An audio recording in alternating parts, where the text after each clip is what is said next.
Hi, everybody. Happy Sunday. Welcome back into the Beach Ball pregame report. I'm Joey Miller. Alongside me, Jesse Cook, and you might notice that we're dressed in a little bit of a different garb than us normally in our polos because I guess today, checking Jesse's watch, we're going back in time. Well, maybe back in time to October 31st. It's Halloween in July. Now, typically, for Halloween, you dress up as something scary, and I can think of nothing scarier than being a Rockies fan.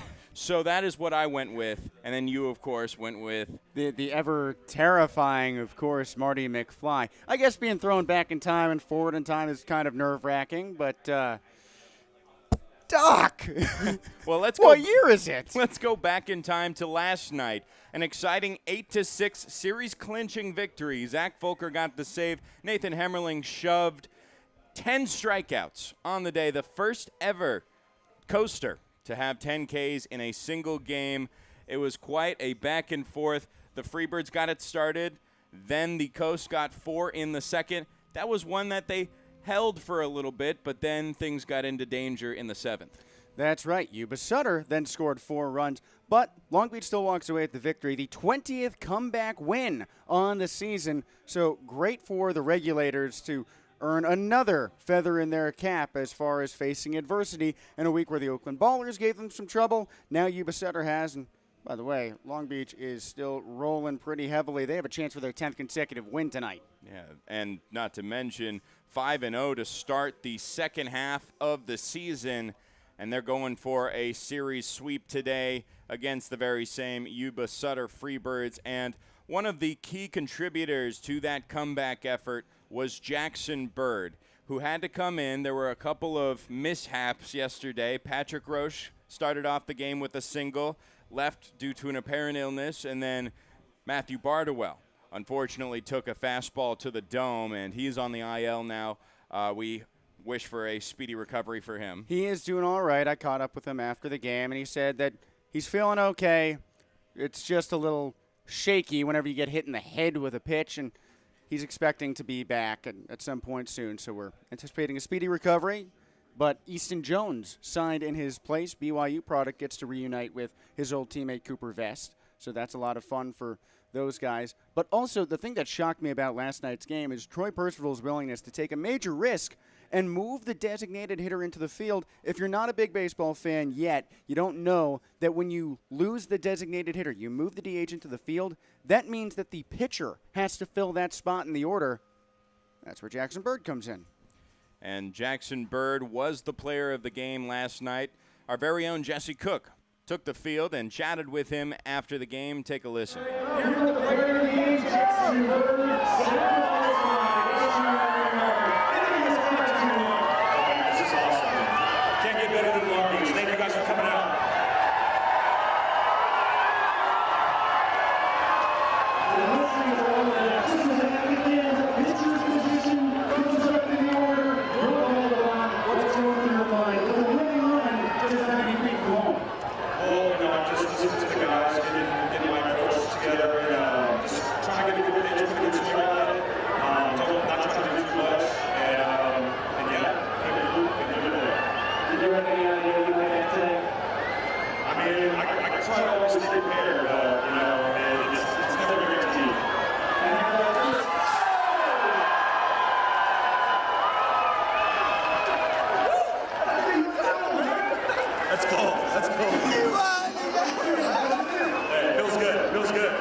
Great to see Jackson Bird getting it done on both sides this very series. In the very first game, he finished out the game in the final 2 innings on the mound to clinch the series opener, and then got the go-ahead run in the 7th. And he earned the ice bath, too. That's always the most fun thing, when you get the Gatorade bucket dumped on you, and it got me a little bit. That was cold. That was cold, but it felt good. Well, we'd like to feel a little colder right now. It is about 80 degrees, and it probably will be at first pitch as well in just a few moments from now. But they're looking for the series sweep. Right now, the Long Beach Coast / Regulators, they're going to be the Regulators today as they have been all weekend, are 15-5 against the Yuba-Sutter Freebirds, who also have 15 wins on the season. So Yuba-Sutter has the same amount of wins on the entire season as Long Beach has on them. Pretty crazy to think about. Yeah, we've talked about how Yuba-Sutter has played Long Beach better than most teams. The Freebirds have put up 5 wins against the Regulators in 20 games. Of the 11 losses, that's nearly half. Yuba-Sutter with a win today can make it 50% of Long Beach's losses belonging to YSF. But it also shows how much the Regulators have dominated this year, that in head-to-head play against one opponent, they have as many wins as that opponent has on the entire season as a whole. Well, and there's also a little bit of history between Troy Percival and Frank Gonzalez, this being their 45th matchup, both in the Pioneer League for the past 3 years. Troy Percival with the Chuckers over the past 2 seasons. Frank Gonzalez, he was with the Jackalopes last year, and then previously with the Northern Colorado Owls for those prior 2 seasons since 2023. But the Long Beach Regulators and the Yuba-Sutter Freebirds have their new managers as of this year.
What's the next stop, girl? The next stop is the east side. Monterey. Come on.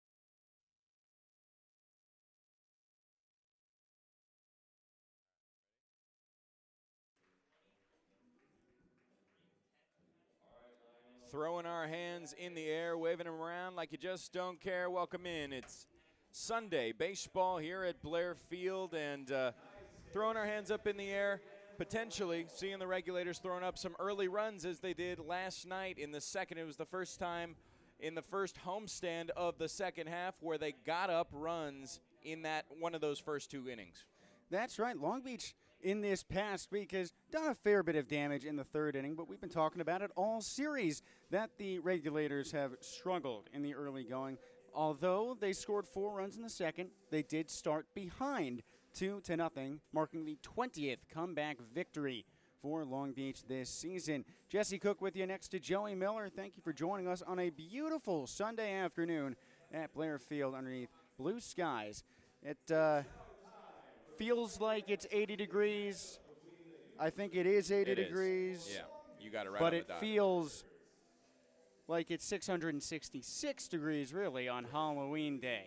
Or would 13 be better? I don't know. It's not a Friday. Well, 13 degrees would be pretty cold, unless Well, you were for the talking about Halloween Celsius. phase. For the Halloween. Yes. It's 13 is an unlucky number. Yes. Okay. 78 degrees is the actual temperature with a light breeze blowing from left field towards first base. And we are still a good 7 minutes away from first pitch.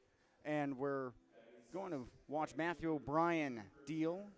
After a week ago, he helped Long Beach clinch the top spot in the first half standings. O'Brien opposite Mark Lopez, who's making his 2nd Pioneer League appearance, and that will also mark his second Pioneer League appearance of this season. It will also mark his first start.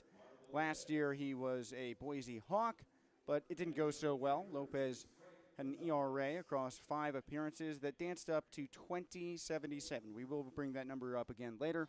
But he also played his college ball at Lamar down in Texas, as well as Houston Christian.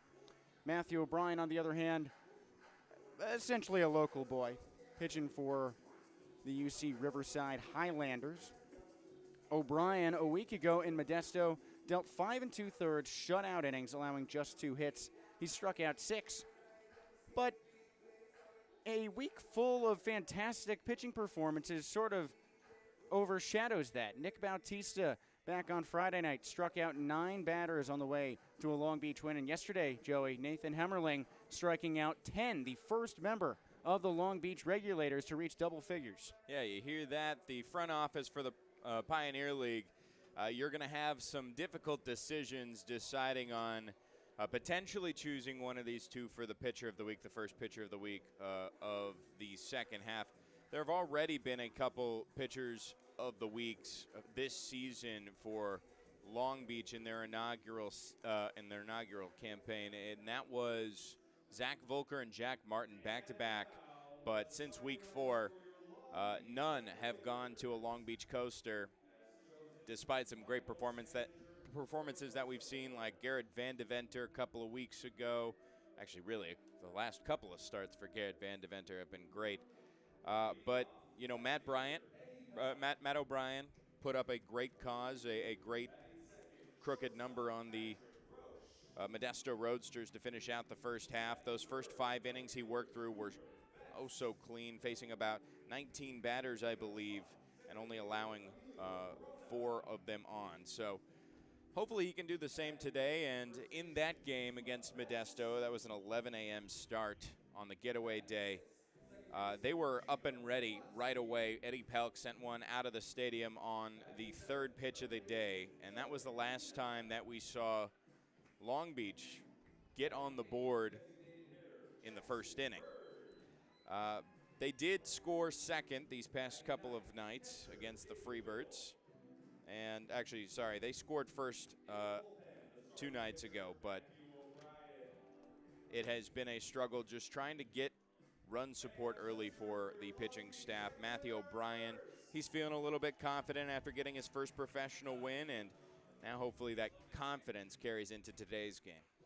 Well, and he's going against a Yuba-Sutter Freebirds offense that has struggled in this series. Yesterday, the Freebirds put up 8 hits. Friday night, just 6. On the other hand, the Regulators, 14 hits on Friday night to those 6. 11 last night to those 8. So Long Beach's bats have definitely provided enough support for its pitching staff, but the bullpen and the starters have done their job effectively, to say the least. Looking into this matchup, the umpiring crew shuffles around from what it was yesterday. Brandon Butler is behind the plate. The crew chief, Ryan Blaberg, is off at first, and Neil Turner completes his week in the LBC at third base. He was a part of the crew for the Oakland series Tuesday through Thursday, Friday through Sunday against Yuba-Sutter, and we are almost ready to go. We're waiting for the players to take the field. We already heard the national anthem.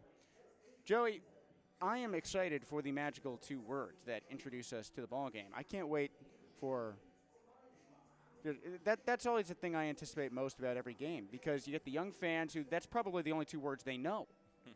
Well, actually, my first word was ball, fun fact, which is Wow. one of those 2 words, unless you're, of course, referring to trick or treat. I'm not sure which one of those they're going to see today, with the Yuba-Sutter Freebirds out for blood right now, trying to get their first win of the second half. They have been on a bit of a losing skid, and Frank Gonzalez hopes that this new arm that he has just introduced to his program, Mark Lopez, can do the job, but first they got to get their bats rolling. Absolutely, they need to. Frank Gonzalez's team perched on the first step of its dugout. The Regulators headed out to take the field, waiting for the play ball announcement. There's a group of fans outside the further entrance to the dugout down the first base side. Group of camera operators as well, welcoming the team. I do have to give a very big shout out to Director of Stadium Operations Clint Singleton, because this ballpark needed some extra cleaning this morning. And Clint, his team, and a bunch of other people around this organization suited up and put on the gloves, grabbed the trash bags, and made this place look pristine in only a couple hours. So they deserve all the props in the world. And if you see any of them at a ball game, please tell them how much you appreciate them, because they make this place run. Here we go. Long Beach Regulators Sunday matinee baseball against the Yuba-Sutter Freebirds. Long Beach has an opportunity to sweep Yuba-Sutter for the 3rd time this season, extend the winning streak up to 10 games for the 2nd double-figure winning streak of the season. Matthew O'Brien is on the bump for Long Beach, the left-hander who earned the win that clinched Long Beach first place in the first half standings a week ago. Sets up against the Yuba-Sutter team, dealing Mark Lopez for his first start of the season, 2nd appearance of the year. The Yuba-Sutter lineup is as follows: Isaac Nunez leading off and playing second base. Jordan Donahue batting second like he has done all series, playing third. Yesterday was difficult in some respects, striking out 3 times, but he also marked an RBI single in the 7th. He's followed by Zach Chamizo, who has led off every one of his performances this series with a hit. Kyle Carlson behind him at first base. Christian Castaneda, the left fielder, batting 5th. Andrew Kirchner in right field, batting 6th. Cam Uran making his 2nd start of the series out in center field. Devin Dixon in the 8th spot at short, as he has been all weekend. And Connor Tallickson is making his 2nd professional start at catcher, his 3rd appearance of the series after relieving Diego Aragon after an injury last night. Jesse Cook with you on the mic. Joey Miller to my right. Lefty-righty affair. The 42-11 Long Beach Regulators taking on the 15-38 Yuba-Sutter Freebirds. Long Beach and Yuba-Sutter have faced 20 times prior to this game. Long Beach has won 15 of those matchups. We talked about it during the Beach Ball pregame report, Joey, how remarkable it is that Long Beach has won 15 games out of 20 against Yuba-Sutter, when the Freebirds, in 53 total on the season, have only won 15 games. And that's just been the history between Frank Gonzalez and Troy Percival coming into this series. Percival had 28 wins to Frank Gonzalez's 14 in their matchups, not just this year, but in years prior. Here we go. O'Brien sets. He winds on home. The first pitch, swing and a miss from Isaac Nunez. Underneath the curveball at 1:05 p.m. Pacific time. It is 78 degrees and sunny with no clouds in sight. The 0-1. Breaking ball misses low and away for a 1-1 count. There is a light breeze blowing out from left field towards first base, keeping balls further into the park. 1-1. Heater misses low and away, 2-1. O'Brien pitching for Long Beach, wearing the black Regulators jerseys, arched white Gothic lettering for Long Beach Regulators across the chest. 2-1. Swing and a fly ball to left field. Eddie Pelk, retreating towards the warning track, makes the catch. 1 away in the top of the first inning. No score. Jordan Donahue taking a turn now. The Long Beach uniforms, yes, with that arched Gothic lettering, Long Beach Regulators on the chest, underneath which is a chain link mimicking the Long Beach coastline. On the back, the diagonal white numbers, white pinstripe pants with the black caps, and the script R on the front. Yuba-Sutter making this a black-on-black matchup with their jerseys. Lefty deals to lefty, swipe and a miss, chasing the 87-mile-per-hour fastball high and away. Yuba-Sutter, black jerseys with the red script outline Freebirds on the chest, red outline block numbers on the back. Next pitch, dances low and outside for a 1-1 count. They're wearing the solid gray pants with black socks and also their black caps with the red Freebirds lettering on the front. 1-1. Swung on and driven high and deep to center field. Emilio Corona waiting back for this one about 10 steps in front of the warning track, and he makes the catch. A fast start for Matthew O'Brien, 7 pitches, 2 outs, and now he deals to Zach Chamizo. And Joey Chamizo has been a bug at the beginning of the games this weekend. And last night he reached all 5 plate appearances yesterday, going 2 for 2 with 3 walks, showing off his plate discipline, showing off how he can get it to the other side like he did with his leadoff double in the first.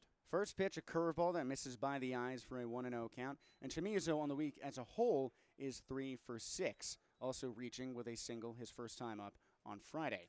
Out of the windup, fastball misses low and away.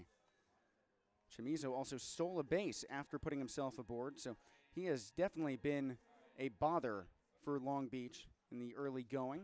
2-0. Curveball lands for a hesitant strike from home plate umpire Brandon Butler, who raised his arm and appeared to waver in his signal there. 2-1. Swing and another fly ball to center field. Emilio Corona playing this one straight up. Moves back 10 steps, and he's got the baseball. 1-2-3 goes Yuba-Sutter in the top of the first inning. We move on to the bottom half with Eddie Pelk, Patrick Roche, and Cooper Vest due up for the Hometown Crew on the Home Team Network.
Well, this baseball game is right in tune with the World Cup final going on right now. Argentina and Spain are tied up at 0-0 at the half. Well, bottom of the first inning on the way. Also tied at 0-0. Jesse Cook with you on the mic. Joey Miller to my right. The Yuba-Sutter Freebirds go down 1-2-3 in the top half of the opening frame. Now Eddie Pelk leads off for the Regulators, followed by Patrick Roche and Cooper Vest. Against the right-hander, Mark Lopez, making his first start of the season, his second appearance. He winds home. Dances the fastball high and inside for strike 1 to Pelk. Lopez, a Boise Hawk last season for his first professional campaign, made his debut for Yuba-Sutter on July 14th. He winds up and misses high and away, 1-1 count. That was on Tuesday. Entered as a reliever, and he was hit around. Modesto won that ball game 17-5. He avoided the loss, going 4 1/3 innings out of the bullpen, allowing 5 runs on 6 hits. Next pitch, Pelk swings and foul tips that one to the backstop. 1-2 count. Eddie Pelk at the plate has been, without a doubt, the most consistent player in the Pioneer League. The Coast, rebranding as the Regulators for the weekend, have played 53 games. Eddie Pelk has led off 53 times and reached base in all 53. Next pitch. He swings and misses over the inside curveball for out number 1. So Mark Lopez begins his first start of the season on a very high note against a tough competitor. That brings up Patrick Roche. He left yesterday's game with an illness, but he's back a day later. Roche still kept his hitting streak alive, moving that up to 8 contests because he had 1 plate appearance, knocked a screwball into center field, and then promptly had to leave the ball game to go deal with whatever was ailing him. Righty-righty affair. Lopez, red glove in front of his eyes, shakes one signal off, now nods, sidesteps in, and misses high and inside on the fastball at 86. 1-0 count.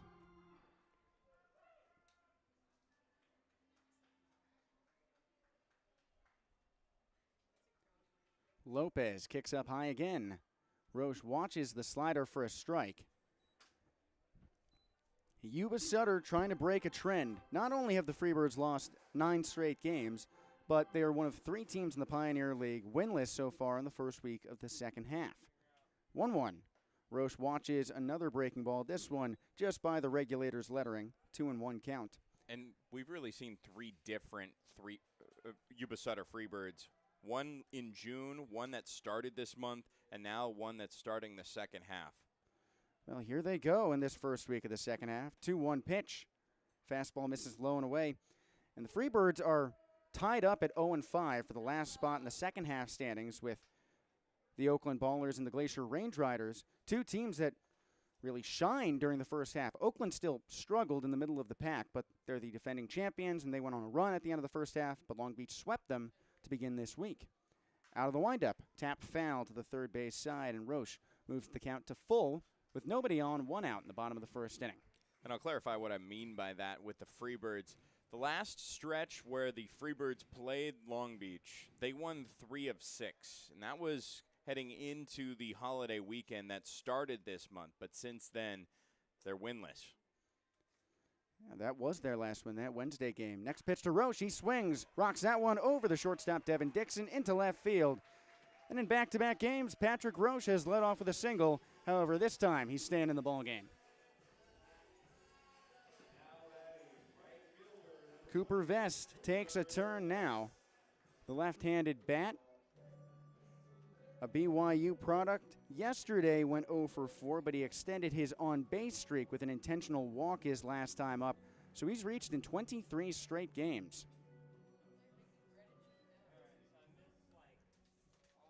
Vest in the dead center of the left-handed batter's box. Stands leaning over the plate. Lopez crouches. First pitch, a fastball on the outer half for a strike. Runner on first, 1 away. No score, bottom of the first inning. And despite the fact that Yuba-Sutter won 3 of those 6 games a couple weeks back, they were still close ball games. Throw over to first, and Roche dives back in safely. I mean, heck, we've seen some close ball games in this series, or rather, just last night. That's right, a game with 3 lead changes, Long Beach winning 8-6. Friday was a different story with an 11-1 bashing. Next pitch to Vest in the dirt for a 1-1 count, but that beginning of July series with Yuba-Sutter, the first game sure was a 5-run win for the Freebirds at home, but it was 17-12. Anytime the score jumps up like that, I'd call that relatively close. The next game, 14-13 on Independence Day, so a 1-run victory. And the only loss of the homestand after that against Yuba-Sutter for Long Beach was a 3-run game. 1-1. Vest swings, cracks that one to the right field side and through. Roche takes a big curve around second, but chops his feet. Holding up there, throw back to the bag. He dives back safely. Andrew Kirchner in right trying to catch him sleeping. Roche on second, Vest on first. 1 away in the bottom of the opening frame for Emilio Corona. The right-handed hitting center fielder already went deep once this week, going 4 for 8 in the Oakland series with a home run on Thursday. Corona in this series is batting 3 for 7 He's walked 3 times, and he already knocked a triple on Friday night. The right-hander Lopez glances down, stares at second, turns on home. Corona swings, lifts this one high and deep to right center field, tracking back way into the gap. That's at the wall, and that one hops over the fence for a ground rule double. Patrick Roche scores from second. Cooper Vess has to stop at third, and it's 1-0 Long Beach in the bottom of the first inning with 1 away. Emilio Corona taking the high hop over the pitch clock in right center field.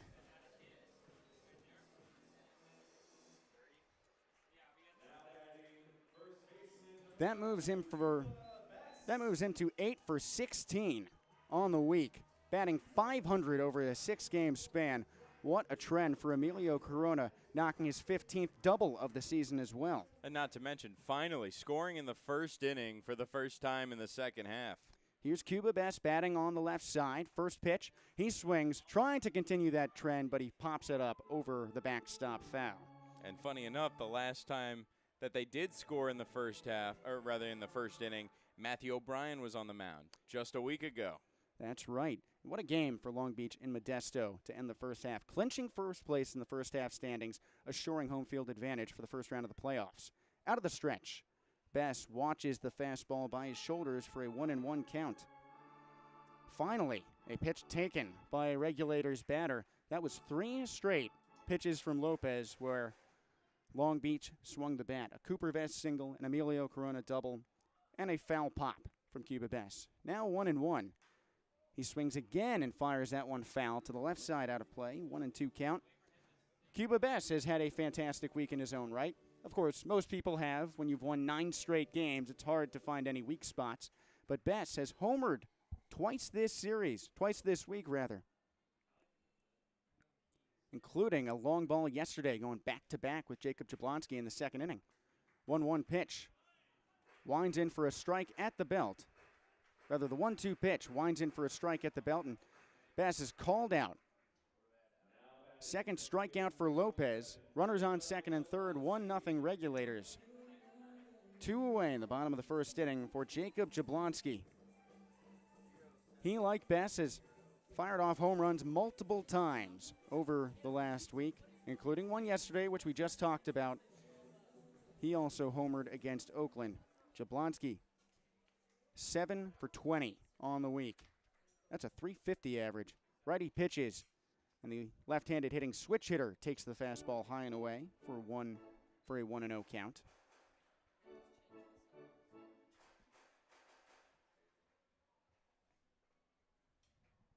Lopez bends in, dangling the ball in his right hand by his thigh. Now he sets from the stretch. Jablonski takes on the curveball, dropping at the belt buckle for a 1-1 count. An odd day for both teams to wear the black jerseys, given that it's right around 80 degrees and getting hotter as we right around midday at 1:20. Not a cloud in sight and barely a breeze from left field towards first base. Highlight kick, swinging a high drive center field and deep. Looking over his shoulder, Cam Uran feeling for the fence. He reaches up and makes the catch on the warning track, backtracking into the wall. Jablonski sends that one 401 feet, but it's just not good enough to dead center. Still, Emilio Corona's ground rule double puts the Regulators up 1-0. We move on to the top of the second. When we return, the Freebirds send 4, 5, and 6 to the plate here on the Home Team Network.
Hey again, back at Blair Field with a 1-0 Regulators lead. Long Beach headed out to play defense here for the top of the second inning. Jesse Cook with you next to Joey Miller. Matthew O'Brien on the bump. The lefty deals to the righty Kyle Carlson, who swings over the curveball, low and away for strike one.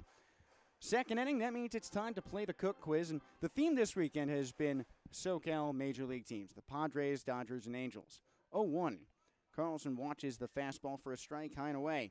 So we asked on Friday who was the only player to make the playoffs and appear in a game with all three teams. Well, that was Steve Finley. Last night it was the all-time wins leader between those three, Fernando Valenzuela. 0-2, that's in the dirt, 1-2 count. So now we're flipping it to the offense. Who hit the highest number of home runs combined as a Padre, Dodger, and Angel of the 19 players who appeared for all three teams in their Major League career? 1-2 out of the windup. Fastball by the hands, 2-2 count. So, Joey, that's what you have to chew on for the top half of this second. An answer in the bottom. 2-2. The heater misses high and away. 3-2 count.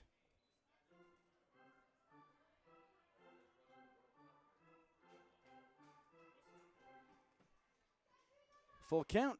He swings and misses. Matthew O'Brien has his third strikeout, and there's one away in the top of the second inning. Bases empty, 1-0 LBC. Correction, his first strikeout of the ball game. O'Brien, last time out against Modesto, dealt a personal best 6 in his first professional win.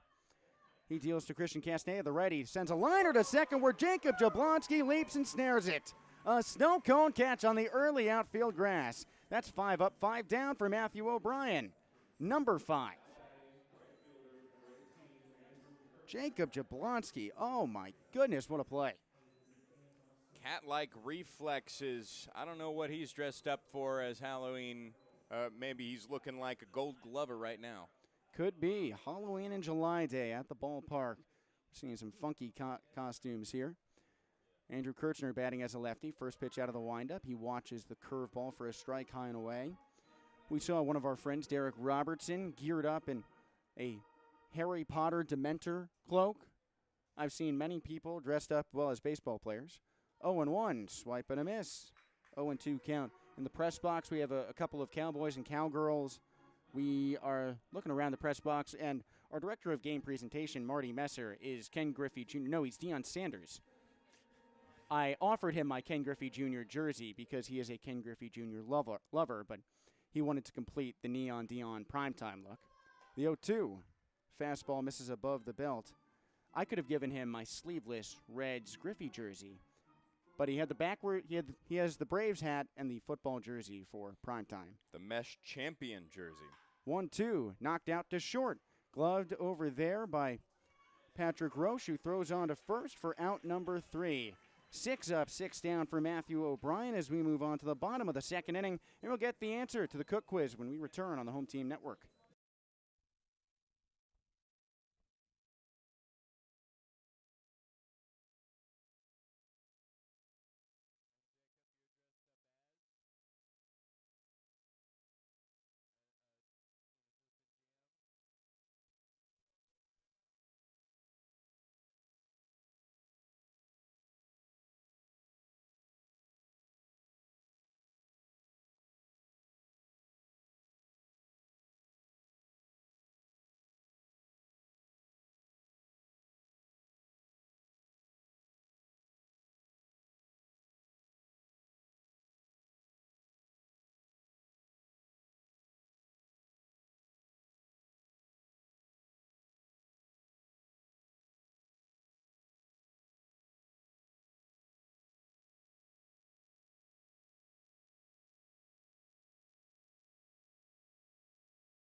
Well, while both these teams have been runs good and bad, these teams have been on runs good and bad. The Freebirds losing 9 straight, the Regulators winning 9 in a row. Dylan Lena broke out of a skid yesterday, and he leads off the bottom of the second inning. 1-0 Regulators your score with an Emilio Corona ground rule double bringing around the first run of the game. Jesse Cook with you next to Joey Miller, and Lena had not recorded a hit since his first at-bat a week ago Friday. Mark Lopez, the right-hander, winds home to the fellow righty and misses high and inside. Well, actually hits off the elbow, that is. So Lena is aboard with his second time being struck by a baseball in the last 2 games. He trots on to first base, but yesterday, Lena's hit after replacing Patrick Roche in the lineup in the 8th inning ended a trend of, I believe, an 0 for 18 line? 0 for 23. 0 for 23. Wow. Here's Jackson Bird digging in on the left side. Yesterday, he fired off a sacrifice fly that effectively won the ball game for Long Beach. Now today, the designated hitter, last night a pinch hitter out of the stretch. The lefty watches a fastball at the belt. 0-1 count. We're still playing the Cook quiz. We're wondering which of the 19 Major League Baseball players who appeared in a game for all 3 of the SoCal teams, the Padres, Angels, and Dodgers, which one had the highest number of home runs for those teams. Next pitch, Bird pops it up over the backstop foul. 0-2 count. So, Joey, who's on your mind? I'm still struggling to think of most players who have even played for all 3 teams. I brought it up here in the press box today, and nobody here could even name one player of those 19. Wow. That's how you know that I put in work for this. 0-2. Bird swings and keeps himself alive, corkscrewing a foul ball down the chalk. Well, I will tell you this player was primarily a Dodger. His tenures with the Padres and Angels were at the very end of his career, 1 season for each team. And his time on the Dodgers was without a World Series. So tells you that he is not a current member of the team and wasn't there in 1988. Actually, correction, he did win a World Series. He actually won 2. 0-2. Swinging a high drive deep down the right field line. If that is fair, it is gone. It's hugging the foul pole. And it is foul. Oh, Jackson Bird was that close to his first professional home run. That ball traveling 372 feet just to the right of the right field foul pole, which is about 339 feet away. And not only did that look good off the bat, that sounded good. He got a nice barrel on it, just pulled it a little bit too far. From the windup, swung on and fouled off to the left side. That is 3 straight 2-strike foul balls for Jackson Bird. Appearing in every game this series, we mentioned the game-winning sacrifice fly yesterday. Well, he also pitched on Friday night, dealing 2 innings without an earned run. Did let up 1 off of an error.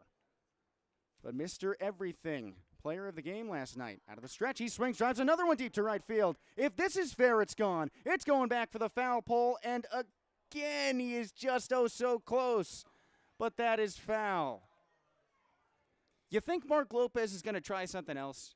I don't know, but he sure is teasing Jackson Bird with a pitch going at him multiple times with everything that he likes, because after that first called strike, it has been nothing but foul balls off of Jackson Bird, just trying to get on base. Jay Bird is seeing the pitches well enough to keep himself alive, but perhaps break out a protractor and switch the angle. 0-2 again. He swings and pops this one up. Third base side and foul, and that is also out of play. This is a 7-pitch at bat. That's 6 straight. Yeah, there have been no pitches outside the zone, at least none that Bird has taken. 6 straight foul balls, like you said, 5 of them with 2 strikes. Runner on first, nobody out. Bottom 2, 1-0 Long Beach. He's given you plenty of time to think about the answer to the Cook quiz, by the way. Low leg kick. Fastball finally high and outside for ball 1. The crowd cheers at a pitch that is not fouled off. Well, Jackson Bird here on Halloween and July Day at the ballpark is acting like a hockey goalie, not letting anything get by him. 1-2. Backdoor curveball misses to the makeshift Connor Hellebuck here to 2-2 count. So that was the 9th pitch of this plate appearance. Number 10 on the way. Keep in mind, Jackson Bird in his 2 innings of relief the other night, he had a frame where he only tossed 18 pitches. He's, in this at-bat, already halfway there. Lopez calls time and resets. And no matter what happens with this at-bat, obviously Bird wants to get on base. He is doing a good job right now already, as is running up the pitch count, forcing Gonzalez to sweat a little bit, maybe having to go to his bullpen early. And he's giving his teammates another good look at what Lopez can throw. 2-2, swung on and missed. Well, Jackson Bird just needed to correct the angle on a couple of those swings, but still a bang-up job protecting, forcing 10 pitches, fouling off 6 of them in a row, 5 of them with 2 strikes. And that is finally the first out at the bottom of the 2nd inning. David Whittle, Bird's college teammate at UC Riverside, coming up now. Runner on first. 1 away. 1-0 Long Beach. Highlight kick. Whittle watches high and inside. David Whittle also appearing a few times this week as a hitter and a pitcher. Whittle pinch ran in last night's game for the injured Matthew Bardowell. He also pitched on Thursday but could not record an out. Out of the stretch, that pitch misses high and inside. Very high up. 2-0 count. That was above his head. Whittle made his professional pitching debut on Thursday, and he did toss in 3 outings at UC Riverside, not as a position player coming into an out-of-reach late game, no, as a serious pitcher. The next one from Lopez, a fastball inside and low for a strike. Top of the order on deck, and Eddie Pelk, he struck out swinging his first time up.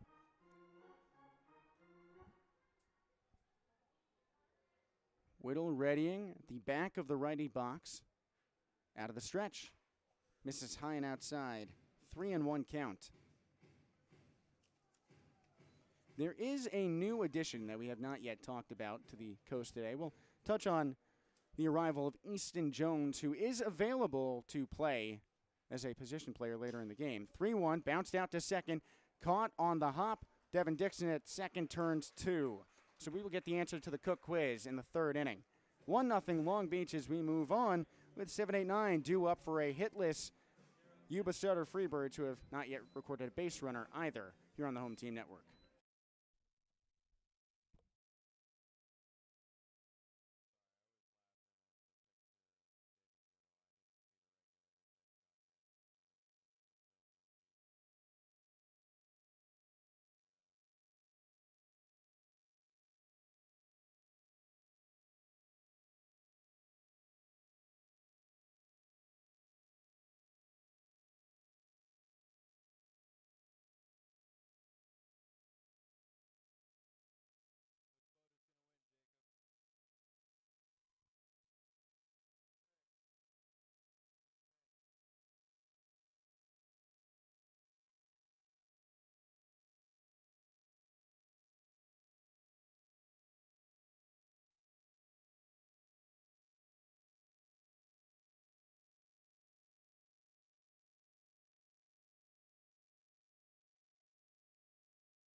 Top of the 3rd inning, Sunday matinee baseball. The Long Beach Regulators taking the field, leading 1-0 over the Yuba-Sutter Freebirds.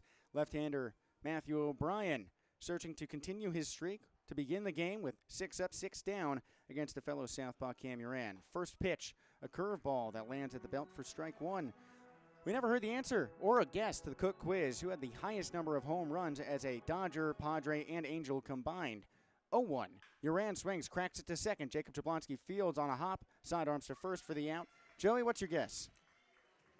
You know, I'll just throw a name out there because I still cannot think of a single person who has been a part of those 19, aside from the two answers that we've already had. Steve Finley, who we had on Friday. I can guarantee it's not Fernando Valenzuela, who No. we had yesterday.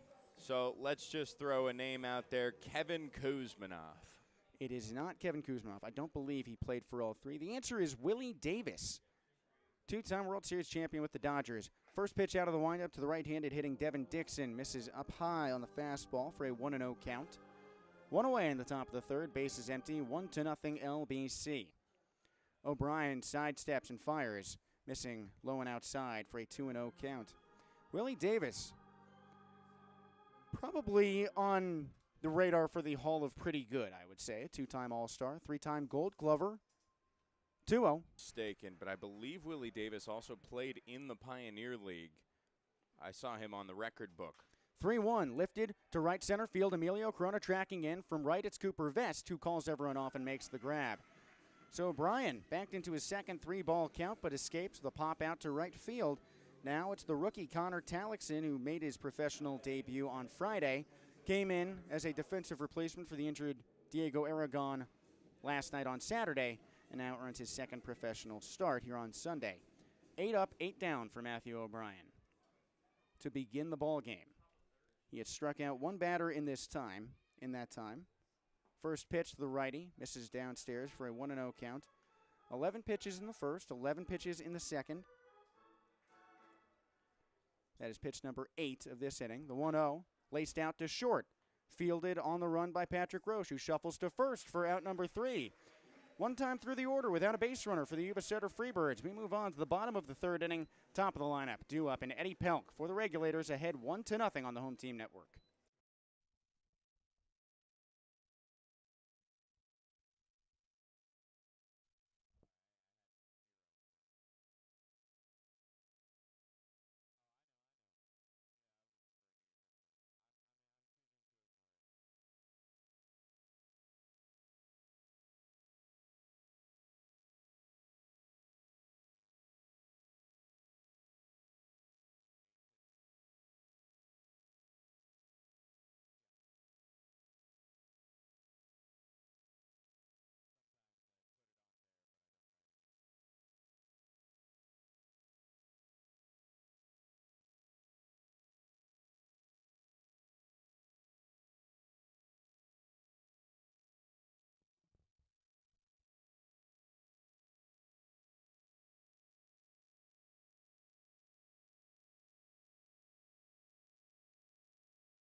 Walking a tightrope into the bottom of the third inning, the Regulators lead 1-0 over the Yuba-Sutter Freebirds, with the top of the order due up in Eddie Pelk, Patrick Roche, and Cooper Vest.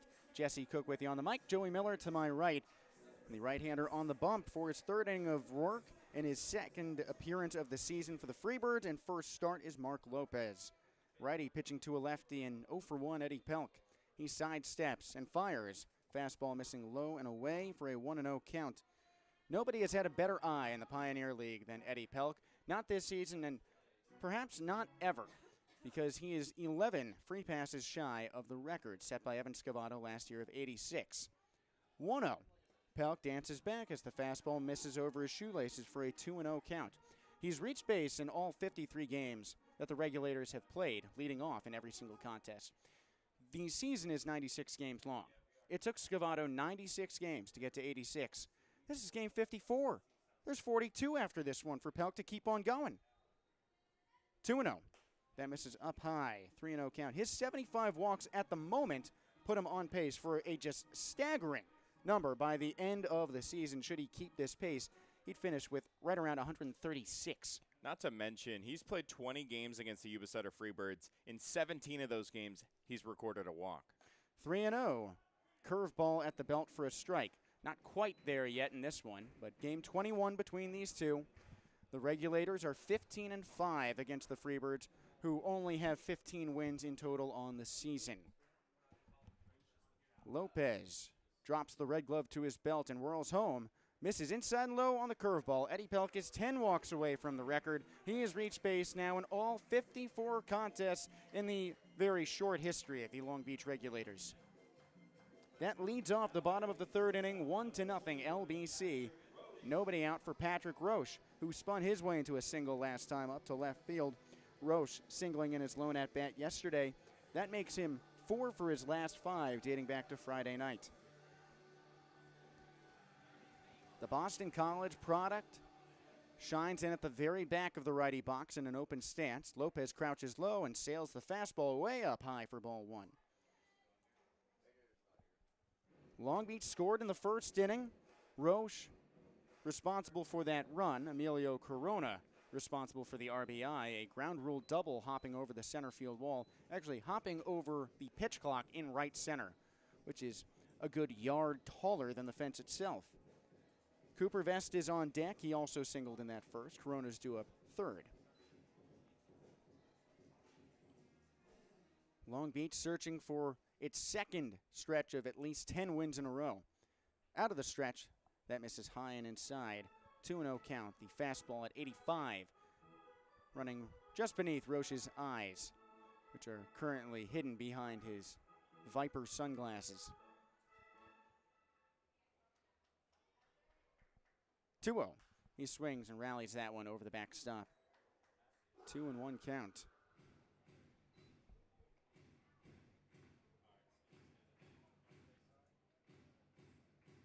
On the defensive side in this ballgame, Matthew O'Brien on the bump has shined. He earned his first professional win a week ago to clinch the first half title for Long Beach. Now he is not allowed a base runner. Next pitch, he swings, lifts that one deep down the right field line, but foul for a 2-2 count. But O'Brien, for Long Beach, the left-handed pitcher out of UC Riverside, has faced 9 batters, retiring all of them on just 31 total pitches. He's struck out 1 batter so far. Tight lead off of first for Pelk. Next pitch to Roche. He swings and batters the 2-2 down the left field line, hugging the chalk. That's a fair ball, rolling into the corner. Pelk around second, taking a big turn. He's burning around third, but he earns the stop sign from third base coach Troy Gloss. Relay to the infield, bounces just by him, and Roche cruises into second with a no-out double. 1-0 Regulators. Runners on second and third in the bottom of the third inning.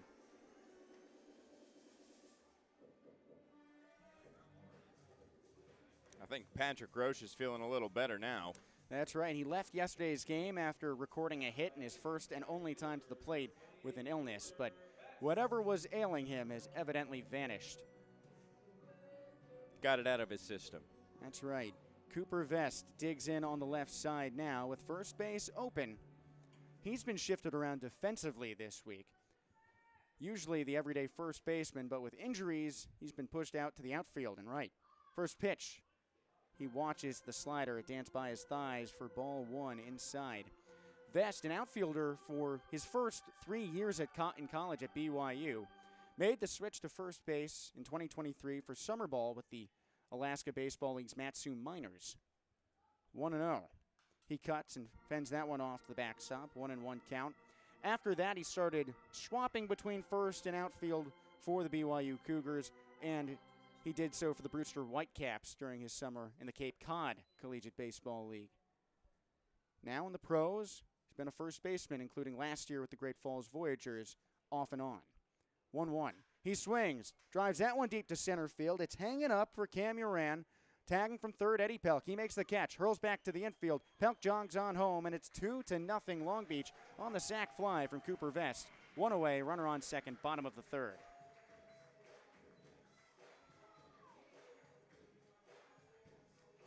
Well, that flyout brings up Emilio Corona, who left his last at-bat as the most recent player before Vest to record an RBI. We talked about his ground rule double. Well, that's 15 on the season for the SoCal native. Emilio from San Luis Obispo now digging in on the right side here, waving an all-tan bat.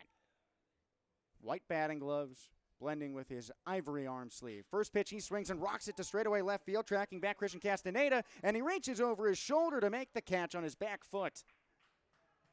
Roche holds up at second. They're two away in the bottom of the third inning with a 2-0 Coast lead. Castaneda initially misplayed that.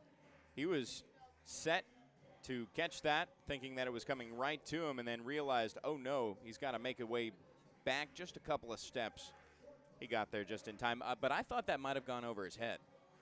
Well, Castaneda still made it work. He, like Cooper Vest, has also switched between first base and the outfield the past two seasons.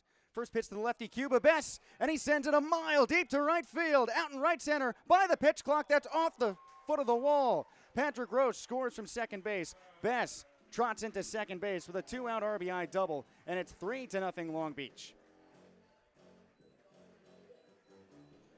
That pitch rocketing off his bat at 101 miles per hour. Bess, who leads the team with 16 home runs, almost scratched through with another.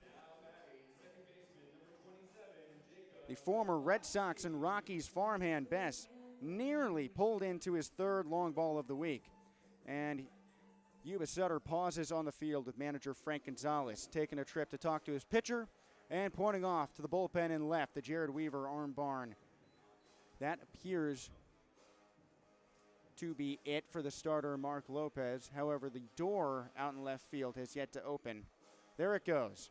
Lopez leaves the ball game. Long Beach leading 3-0 with two away in the bottom of the third and a runner on second. We'll update you on the new arm for the Freebirds when we return with Regulators Baseball on the Home Team Network.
New pitcher in the game for the Yuba-Sutter Freebirds with a 3-0 Regulators lead, two away in the bottom of the third inning, and a runner on second in Cuba Bess. For the switch hitter, Jacob Jablonski, swapping over to the right side after he batted lefty against the opener, Mark Lopez. Now it's the left-hander, Sean Weiss, dealing for the second time this series for Yuba-Sutter. He settles in, stares at second, turns on home. Jablonski cuts and pops it straight up. Shortstop Devin Dixon calls everyone off on the early infield dirt, makes the catch. One pitch for Weiss gets the job done, but Long Beach piles on a couple more in this inning off of 2 hits, both extra bases. Patrick Roche and the RBI double from Cooper Vest with a sac fly as well. We move on to the top of the 4th inning. Top of the order due up for the Freebirds, who have yet to record a base runner, with Joey Miller on the mic for the next 3 on play-by-play on the Home Team Network.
Fourth inning of baseball, and back to the top of the lineup for the Yuba-Sutter Freebirds. Hi, everybody. Joey Miller, Jesse Cook on this Sunday.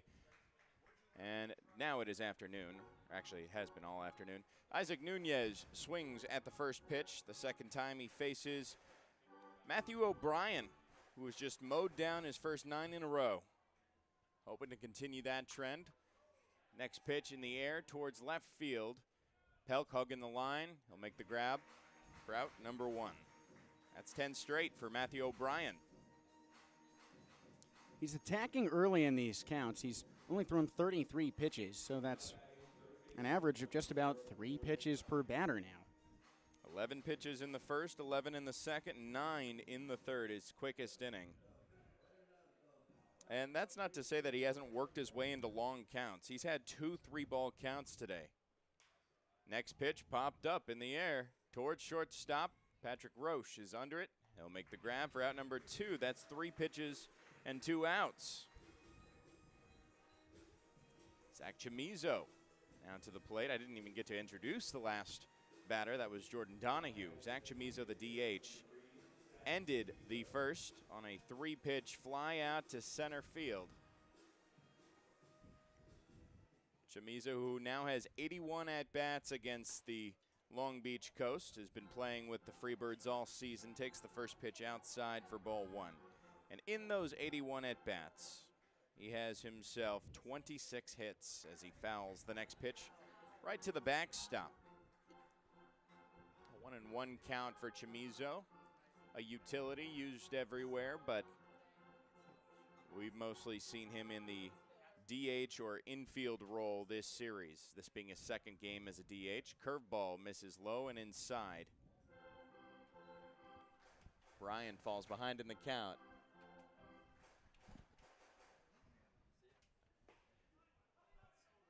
Next pitch hits on the outside corner. A 2-2 count.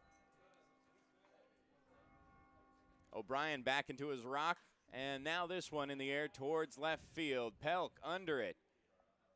facing the sun. He makes the grab for out number 3. That is 12 straight retired for Matthew O'Brien to start this ball game. We'll send it to the 4th when we come back here on Home Team Network.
Bottom 4, Matthew O'Brien is cruising. 39 pitches after his shortest inning in the top of the 4th. That was 8. Dylan Lena is going to try and carry on this 3-0 Regulators lead over the Yuba-Sutter Freebirds. Trying to get their series sweeper here to start off the second half with 2 straight. The first pitch from Sean Weiss, who's still on the mound. He accepts for strike 1. Dylan Lena was hit by the pitch his first time up on the first pitch that he saw, so he's happy to see one actually reach the glove of Talixon. The righty, who just graduated from Long Beach State, swings and misses for the second strike. Sean Weiss finished out the bottom of the 3rd with just 1 pitch, getting Jablonski to pop up to the shortstop, Devin Dixon. 0-2 on the ground towards Dixon, who ranges over to his right and makes the throw across the diamond for out number 1. The Regulators put 2 more on the board in the bottom of the 3rd. Getting them going right away with Eddie Pelk with a walk, his 76th on the season. Came around to score on a sacrifice fly by Cooper Vest. Patrick Roche also reaching on one of the 2 doubles of that inning. Cuba Bess cashed him in. He was left stranded. Now Jackson Bird to the plate. He was one of the 3 strikeouts on Mark Lopez's final line, the starter for Yuba-Sutter, whose line is now finished. There's strike 1. He goes 2 2/3 with 5 hits allowed, 3 runs, all earned, 1 walk, and 3 Ks. Also that hit by pitch by Lena, so 2 free bases. Next pitch fouled towards the chest of Talixon for strike 2. Jackson Bird in the DH role today.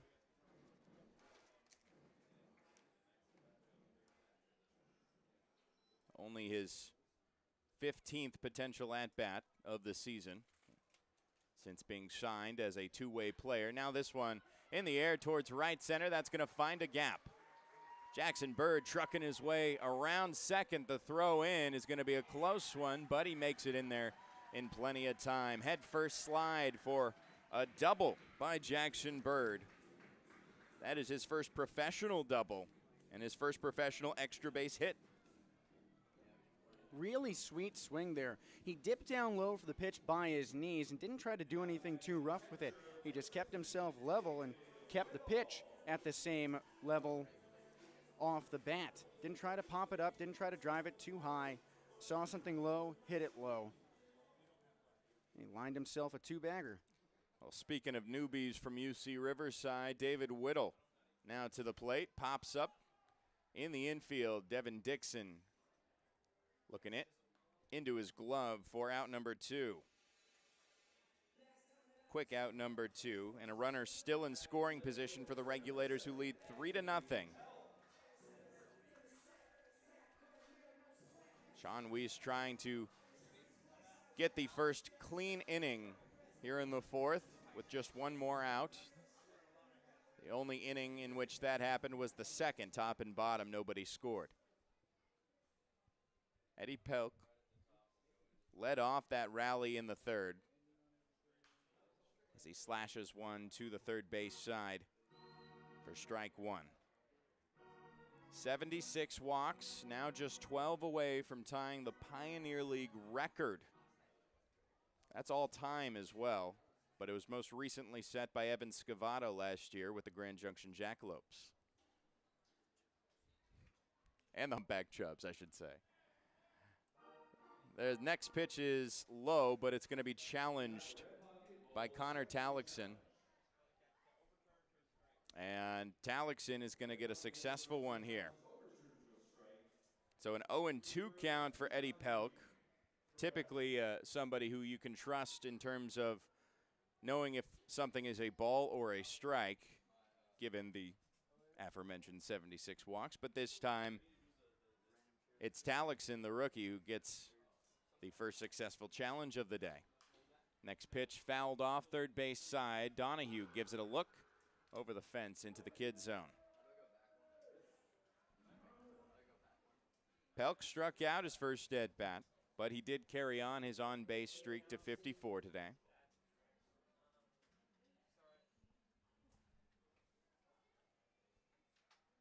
Weiss waits on it. The runner at second, 2 outs. Here's the 0-2 again, this one on the ground towards Nunez, who comes over to his left, makes a throw across his body, and gets out number 3, leaving Bird stranded.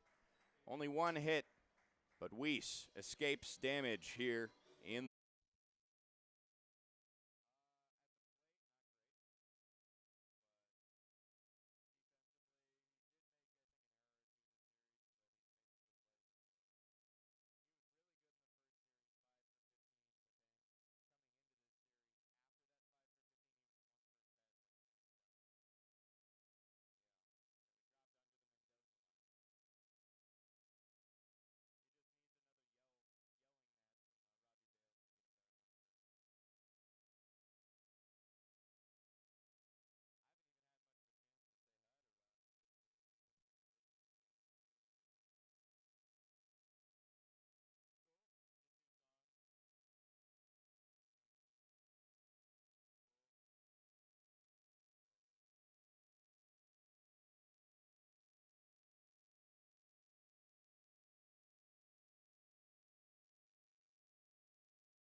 top of the 5th, 3-0 after a scoreless 4th. Matthew O'Brien back on the mound, 39 pitches through the first 4.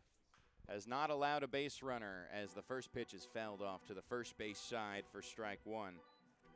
Efficiency is the name of the game for the UC Riverside product, the Southpaw, in his 3rd professional start after getting his first professional win just a week ago. Takes another called strike this time. Kyle Carlson, the first baseman, was the only strikeout victim tonight. Everything else has been trusting the defense that has been behind Matthew O'Brien. This one hard hit into left center. Eddie Pelk tracing back towards the warning track, coming over and making the grab on the run. Just a couple feet shy of the wall. You were saying about the defense. Eddie Pelk tracking that one very well. He's been responsible for a lot of the putouts in this game already. That's the fourth time he's caught a flyout from the Yuba-Sutter Bats. Now Christian Castaneda, who had a quick at-bat his last time up. A line drive right into the glove of Jacob Jablonski. He's going to try again here against O'Brien. From the full, misses outside for ball one on the off speed at 74. Castaneda in both of the prior games went 1 for 4 as he takes another breaking ball outside for ball two. What I like about Matthew O'Brien is he doesn't get in his head about losing counts early. There's a swing and a miss. Trying to work his way back now. But Matthew O'Brien, in his now first 13 batters faced, he has lost 3 and still gotten the out. Next pitch fouled to right field for a 2-2 count. He's also working himself into a rhythm. Sure, right now he's taking a moment behind the mound, but he hasn't taken longer than, say, 10 seconds between pitches. O'Brien a pitch away from getting Kirchner, who starts this series 0 for 6 and then finally gets his first hit in his final at-bat last night with the go-ahead 2-run.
Bottom of the 5th, Patrick Roche to lead things off here after Matty O, the mob, Matthew O'Brien, gets through 5 scoreless frames, finally allows his first base runner aboard. That breaks up the no-hitter.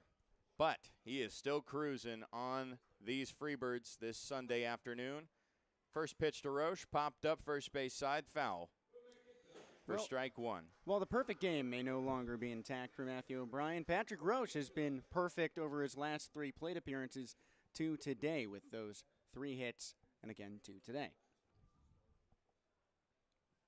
Now here's the 0-1 from Weiss. Slow leg lift and fires outside for a 1-1 count. And since it is Sunday, it is a day game on a Sunday.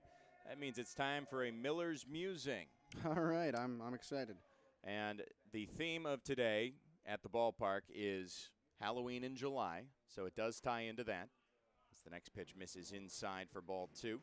And today's Miller's Musing is about MLB games that have happened on October 31st. Do any of them include ghost fork pitches?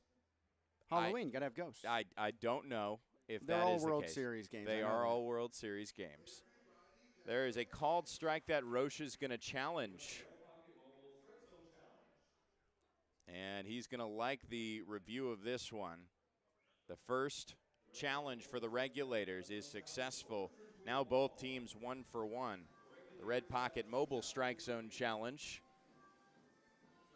has been key for all teams this year. Now a 3-1 count. So first and foremost, do you know, Jesse, how many games have occurred, all World Series games, on October 31st. This one right back up the middle, and it's going to find the glove of Cam Uran. That ends that perfect streak for Patrick Roche, who is retired for the first time today. So, October 31st games, the World Series really didn't move till late October until after the introduction of the semifinal games, essentially the American and National League Championship Series, which Right. I think would have been in the 70s. It is past the 70s, I can tell you that. So let's say there's been 40 years then since if it was the 80s, let's say 80s. First pitch to Cooper Vest slides in for strike one. I'd imagine most of those series have gone 5 or 6 games, which leaves you an opportunity to get to October 31st. Let's say 15. 15 is a bit of an overestimate. There's another called strike. There have been 8 games, 8 World Series games. Well, David Freese, that was October 31st, wasn't it? I don't believe so.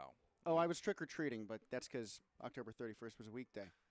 This one on the ground up the first base line. It's just barely fair. And Carlson is going to retire Vest for out number 2. Of those 8 times, can you tell me what the very first October 31st game was? And it was an iconic one. Can I get a decade? I suppose. I will give you that it is all 8 of these happened in this millennium. Okay, so it wasn't 2004 because that finished on October 27th, I think. I don't know about that, but I do know it is not 2004. There is a strike to Emilio Corona. My Red Sox. You got to know. 2004 Red Sox. That's ingrained. Would that be the Luis Gonzalez Game 7 walk-off against the Yankees? It was that series, yes. But that was not the Luis Gonzalez game. It's an 0-2 count. That season was pushed a little bit because of the 9/11 terrorist attacks. The 0-2 to Corona misses outside. So it was not the 7th game, but rather it was the iconic moment where Derek Jeter was at the plate.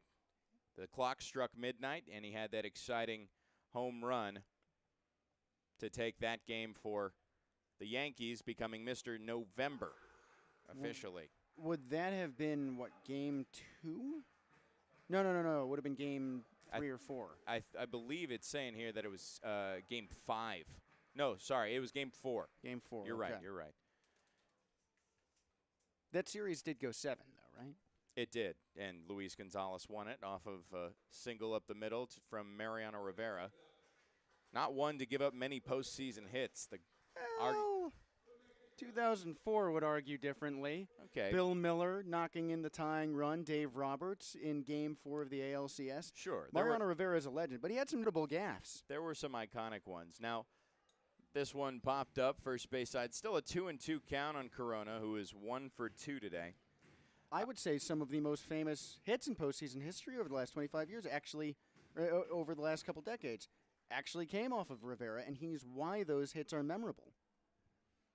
Well, he's still got a World Series MVP under his belt and the first unanimous Hall of Famer. Now Corona sends a line drive right into the glove of Uran. A 1-2-3 inning for Sean Weiss. More on this when we come back in the top of the 6th. 3-0 Regulators.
Into the sixth we go, 3-0. The Regulators on top, but nobody's scored since that bottom of the third, where a couple of insurance runs came across the plate for the Long Beach Regulators, and Matthew O'Brien back on the bump. Starts off Cam Uran, who finished out the bottom of the fifth. Gets into a 1-0 count. Now the next pitch in the air towards left field. Pelk finds it for out number one.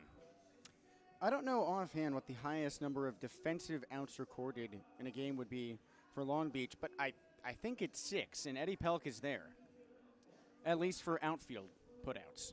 Yes, and right now, actually, Eddie Pelk, I believe, is at 5 on the game today. You're right. It is 5, not 6. Devin Dixon, the first pitch, in the glove and out of it from Dylan Lena, who allows Dixon to score on the E5. The second base runner of the game, but did not reach safely that time. He was charging in on it, and just popped out of his glove. Luckily, Roche was right behind him to prevent that from becoming anything more dangerous. Now Connor Tallickson. 0 for 1. Down to second with the runner going. Gets him in time. David Whittle guns him and clears up the base paths.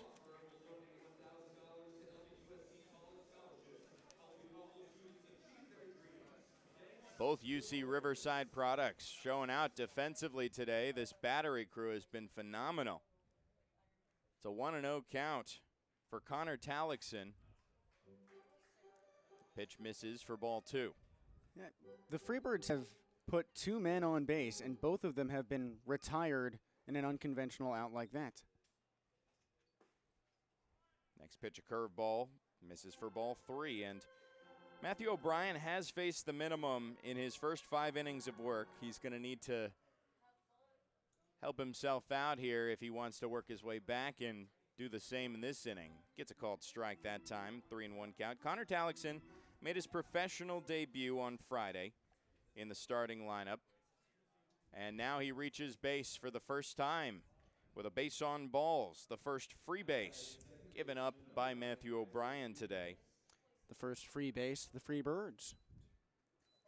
So Tallickson, he started his first 6 plate appearances 0 for 6. Now finally he can test himself on the base paths. Isaac Nunez now at the plate, top of the lineup. Fouls this first pitch off first base side. Isaac Nunez has flown out twice to the aforementioned Eddie Pelk, who has made 5 putouts this afternoon. Next pitch, line drive into left field. That'll fall for the second hit of the game for the Freebirds, who now have a runner in scoring position for the very first time this afternoon. Threatening to score after 5 scoreless frames from Matthew O'Brien. Now, this was right around where Matthew O'Brien started to falter a little bit in Modesto. He still escaped the 6th after leaving in the 6th with 2 outs in Modesto, and his line was still barren. But he just needs 1 more out to get through what would become his longest outing, professional outing. Now tied for his longest with 5 2/3. Isaac Nunez getting back into the hit column. After going 1 for 4 on Friday, he was absent yesterday.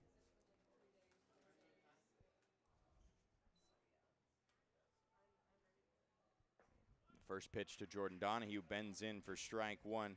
And for Isaac Nunez, he came into this series after his last series here at Blair Field. He had 6 games played where he went 3 for 27 and now has had 2 hits in these past 3 games, starting to pick himself back up, trying to get above that Mendoza line that he just dipped under. Jordan Donahue fouls the next pitch. It's an 0-2 count.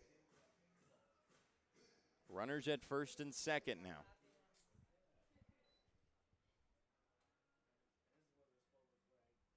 O'Brien takes a while. Now comes set. Working from the stretch. 0-2, breaking ball outside, try to get him to Fish there. Fish are not biting today. Only 2 strikeouts for O'Brien, this being the 3rd time through the lineup and the 2nd batter he's faced in that 3rd time through the lineup, the 20th batter faced.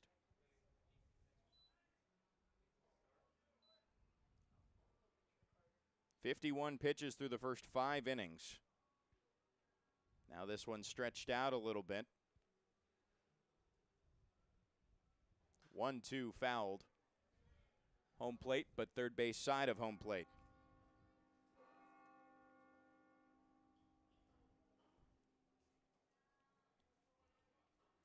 That was the 14th pitch of this half inning.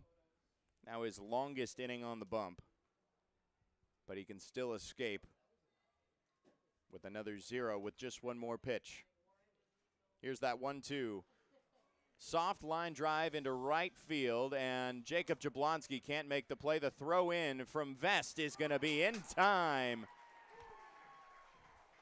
That was Talixon trying to run around and score a run on that bloop single there. They've been hiding that cannon of an arm in the infield.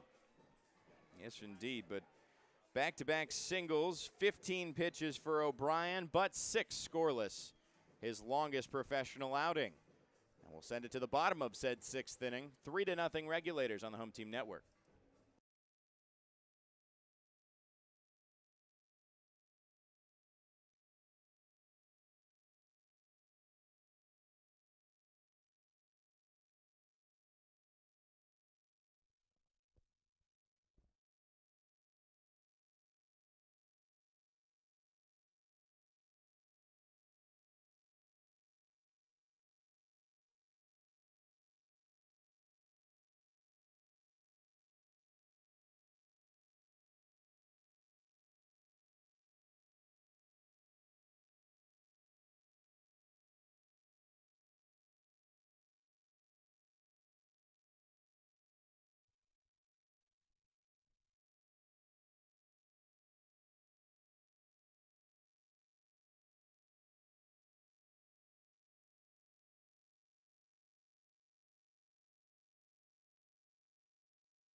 Bottom of the 6th, 3-0 Regulators. Cuba Best to the plate after he sent a missile into the right center gap that almost cleared the fence, but it still got the last run that the Regulators have scored on the day. That was back in the bottom of the 3rd.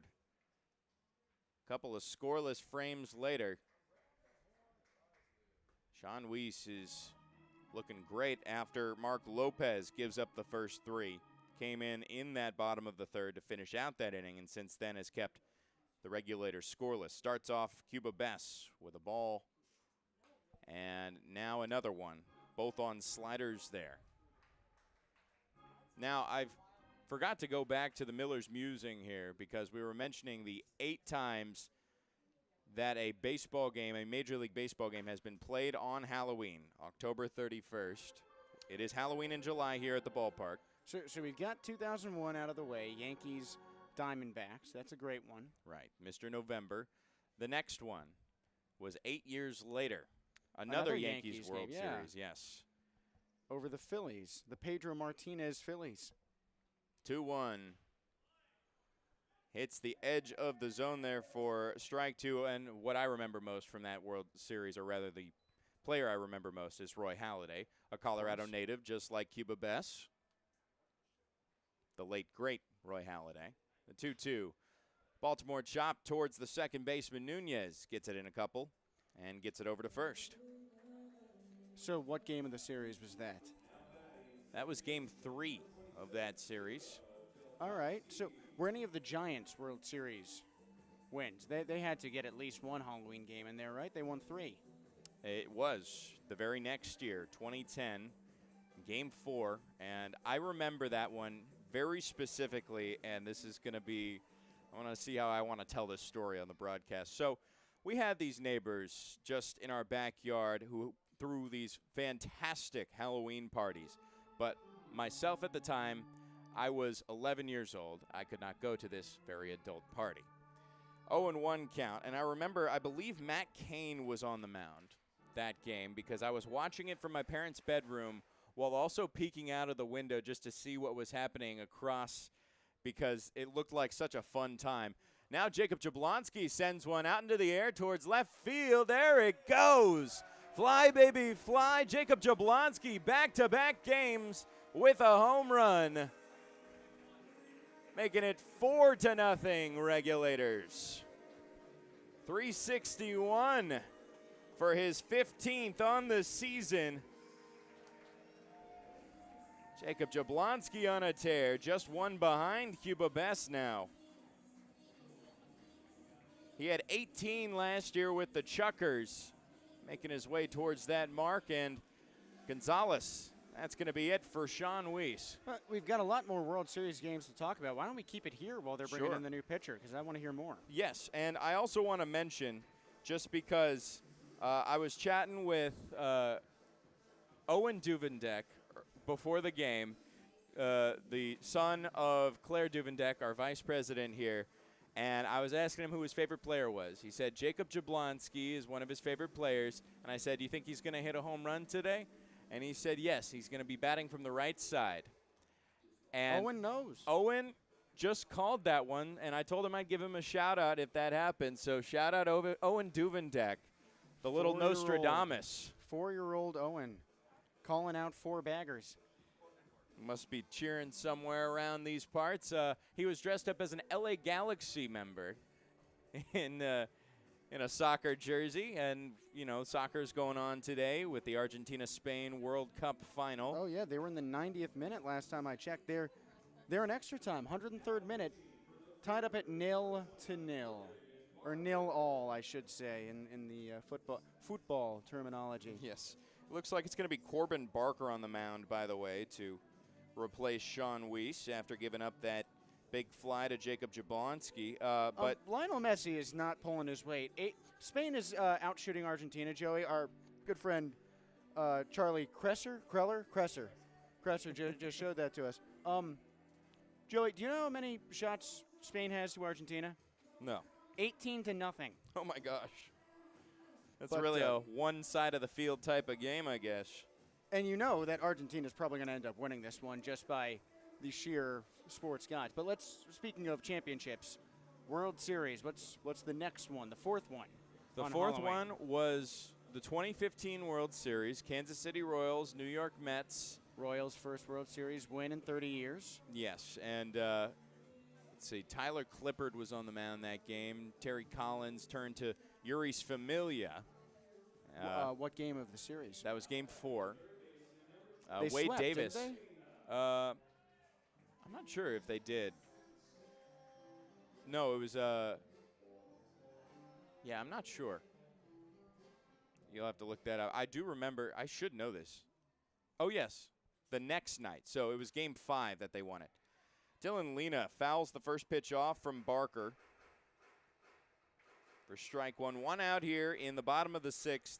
You're talking about the lopsided game for Spain and Argentina. Well, so far this game has been just as one-sided. 4-0 Regulators.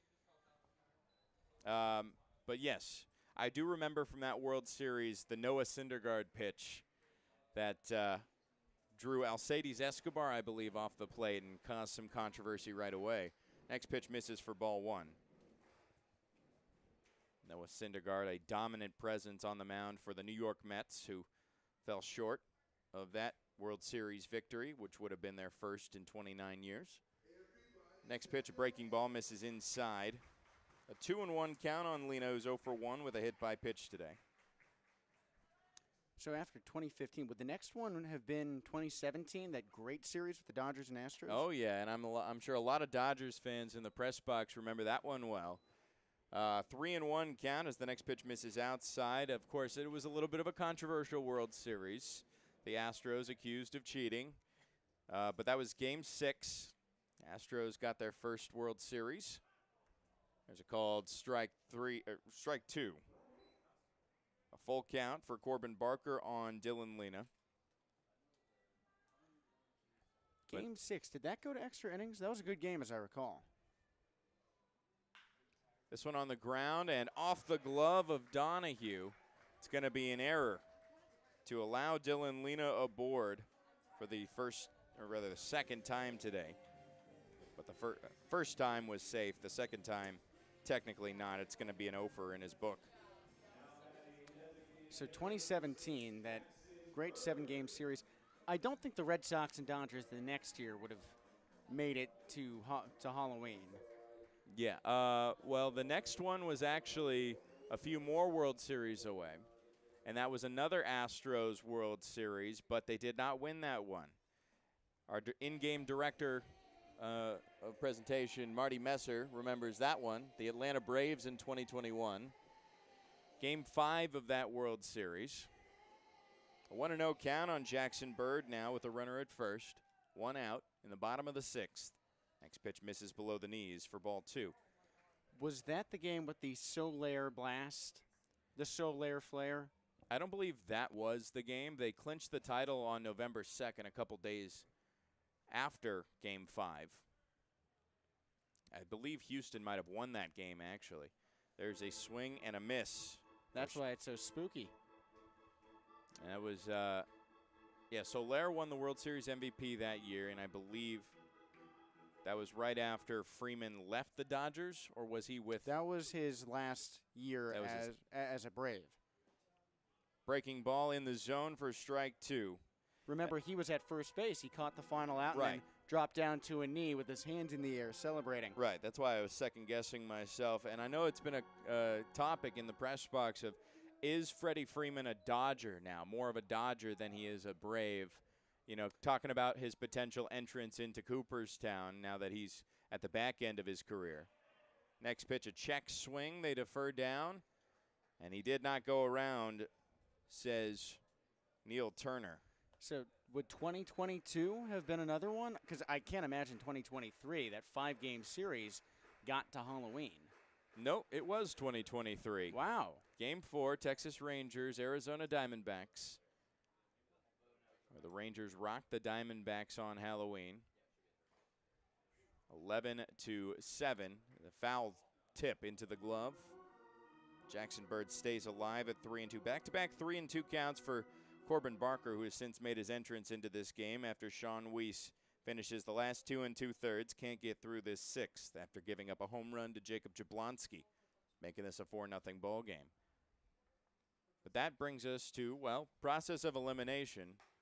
One of 2 years. There is a base on balls for Corbin Barker. Still trying to get out number 2 here in this bottom of the 6th. So which one do you think it is? 2024 or 2025? I know I was working on Halloween this past year, and I think there was a game that day. So I'm going to go with 25. You are correct. Would that have been the 18-inning game? I'm not sure.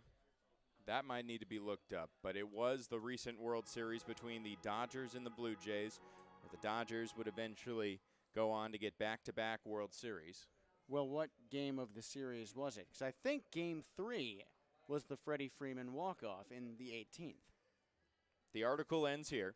David Whittle sends a soft ground ball to Nunez. All he has is a play at first. The runners were off on that 0-1 count. So it's going to be just a simple 4-3, but a productive 4-3 that gets out number 2. Lena advances to third. Jackson Bird to second. Now Eddie Pelk to the plate. It was Game 6 where the Blue Jays got close a couple times in the later innings, but the Dodgers hung on. Well, right now, the Regulators are hanging on to a nice 4-0 lead. Eddie Pelk is going to try and add a couple more as the first pitch hits for strike one. Pelk has yet to get a base hit tonight, or this afternoon. 0 for 2, but he does carry on his on-base streak.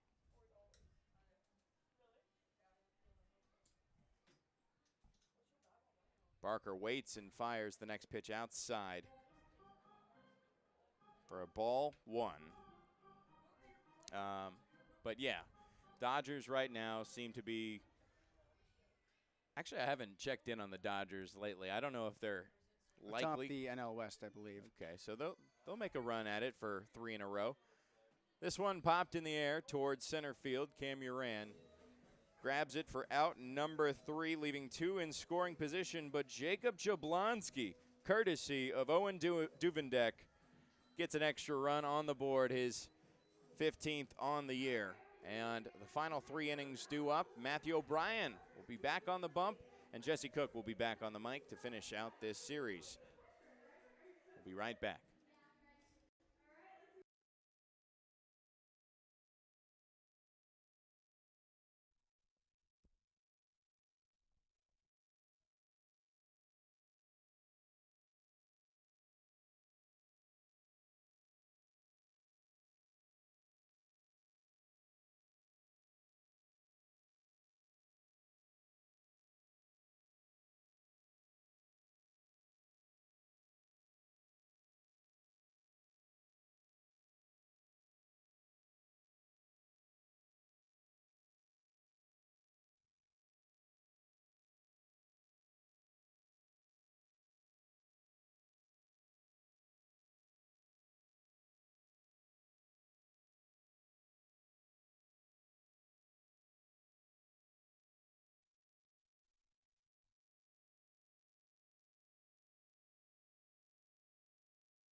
Working into the top of the 7th inning, it's 4-0 Regulators. Matthew O'Brien still out there. The lefty deals to the fellow southpaw, Zach Chamizo, who swings and misses over the curveball on the first pitch. Long Beach elevated to this 4-0 advantage thanks to a Jacob Jablonski to left field. Next pitch, sawn off to the left side and foul. 0-2 count. We put the question out there on social media about a month back. What do you call a Jacob Jablonski home run? I called it on the broadcast, and I will admit this was a gaffe on my part. A Jablonski Jablast. No. It wasn't a bad first attempt in.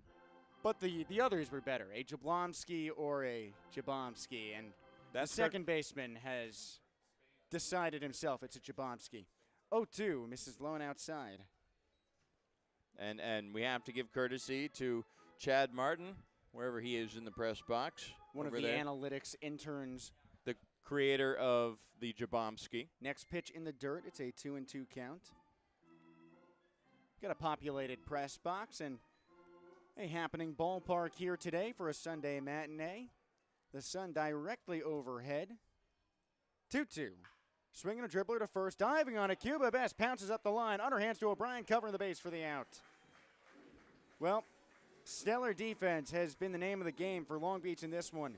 Jablonski made a leaping catch in the second inning. Eddie Pelk has tracked down 5 fly balls his way and left, and Cuba Bess goes chasing down the line, muddying up his black jersey with the white chalk to force that out there. That brings up Kyle Carlson. He sent one to left field last time up, right at Eddie Pelk. First pitch, the righty swings and misses over the curveball.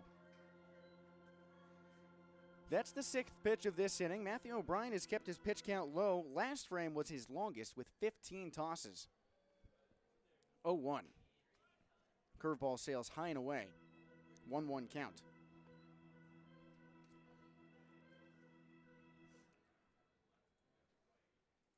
High leg kick. Swing and a chopper back at the mound. O'Brien has it, and it's a turnaround there. What's it called when something's the same forwards as it is backwards? Palindrome? Palindrome. First it was 3-1, now it's 1-3. Lost what I was saying there. The race car action. Well, 2 away. Top of the 7th inning, 4-0 Regulators. 74th pitch of the outing. First one here forces a swing and a foul tip from Christian Castaneda. He played the role of villain last time up, breaking up what was at that point a perfect game with a single to left field. The first of now 3 hits for the Freebirds in this matinee affair. 0-1, Castaneda dances out of the way as that one misses inside and low. 1-1 count.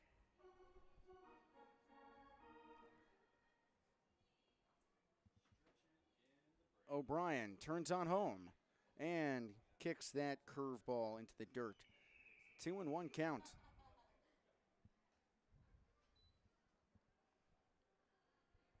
Long Beach trying to secure its 10th consecutive victory. Would be the 2nd winning streak of double figures this season. Castaneda pops this one up behind the mound. Cuba calling for it, and the first baseman has it. Well, that is a very well contained inning. 3-1, 1-3, and 3 on the pop out there. Cuba and Matthew O'Brien getting the job done. And Cuba will be due up 4th in the bottom half of the 7th inning. Patrick Roche, Cooper Vest, and Emilio Corona before him as we head to stretch time on the Home Team Network.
After stretch time on Sunday afternoon, the Long Beach Regulators head back to the plate leading 4-0.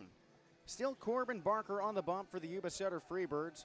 The right-hander coming out of the bullpen faces 2-3-4 in Patrick Roche, Cooper Vest, and Emilio Corona. To my right, Joey Miller. I'm Jesse Cook. Thank you for sticking with us on this Sunday matinee game. Long Beach searching for its 10th consecutive win. Yuba-Sutter trying to avoid its 10th straight loss. Righty pitches to righty and hits him. Inside on the fastball there. Actually, Roche just bends out of the way. Patrick Roche, who's 2 for 3 in this ball game, leaning out of the way of that pitch there.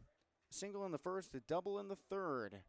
Out of the stretch. He swings, drives it high and deep to right center field, tracking over Cam Uran, and he has time called off by Andrew Kirchner in right, who makes the catch. Roche put a charge into that one, 95 miles per hour off the bat, but it just hung up there. The wind has been consistently blowing lightly in from left field towards the first baseline. Cooper Vest recorded a hit his first time up, followed by a sacrifice fly. He's 1 for 2 with his ground out to first last time up. He digs in on the left side of the plate. Barker pitching from the middle of the rubber, crouches low. First pitch misses downstairs, 1-0 count for Vest. Barker last pitched against the Modesto Roadsters on Thursday night, allowing 2 runs across an inning and 2/3. He whirls around. Vest swings heavily over the curveball there for a 1-1 count. Barker, a UC Riverside product, like 5 members of the Regulators. 1-1. Vest swings, and it's a copy and paste play. Same curveball, same cut. Anthony Mott is out of the lineup. He's from UC Riverside, as is Cole Percival, currently sitting in the bullpen. Jackson Bird, who's the DH today. David Whittle, the catcher. And the starter for Long Beach, Matthew O'Brien. Next pitch, Vest swings and pops it up. Shallow center field, Cam Moran jogging on in, and he makes the catch. White baseball blinding him with the glare of his sunglasses. 2 away in the bottom of the 7th inning. Emilio Corona taking a trip here. He hit the ball hard his first time up for an RBI double, bringing around the game's first run, which, if the defense keeps doing what it's been doing, that'll be the game-winning hit. Since then, he's lined out a couple times. Once to left, once to center. Righty-righty affair. Out of the stretch. Corona watches the fastball down and away. 1-0 count. He leads the team in extra base hits, tied up with Jacob Jablonski at 34. Next pitch, he swings and fouls that one to the right side on deck circle.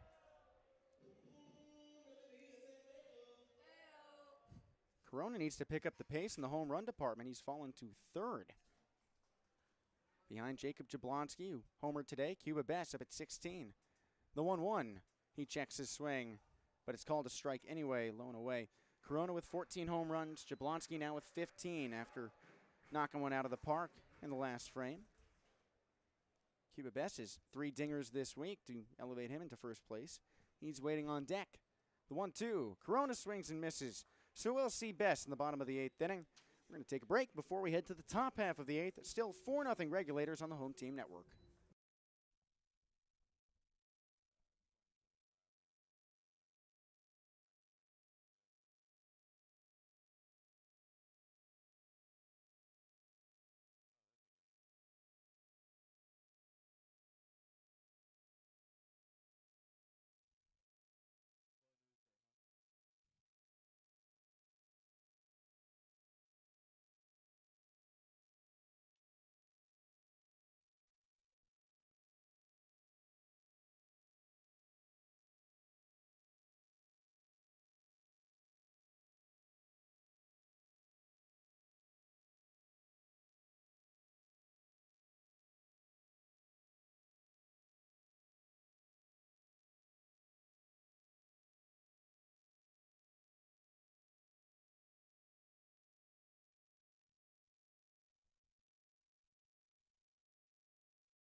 Matthew O'Brien is still out there heading into his 8th inning of work.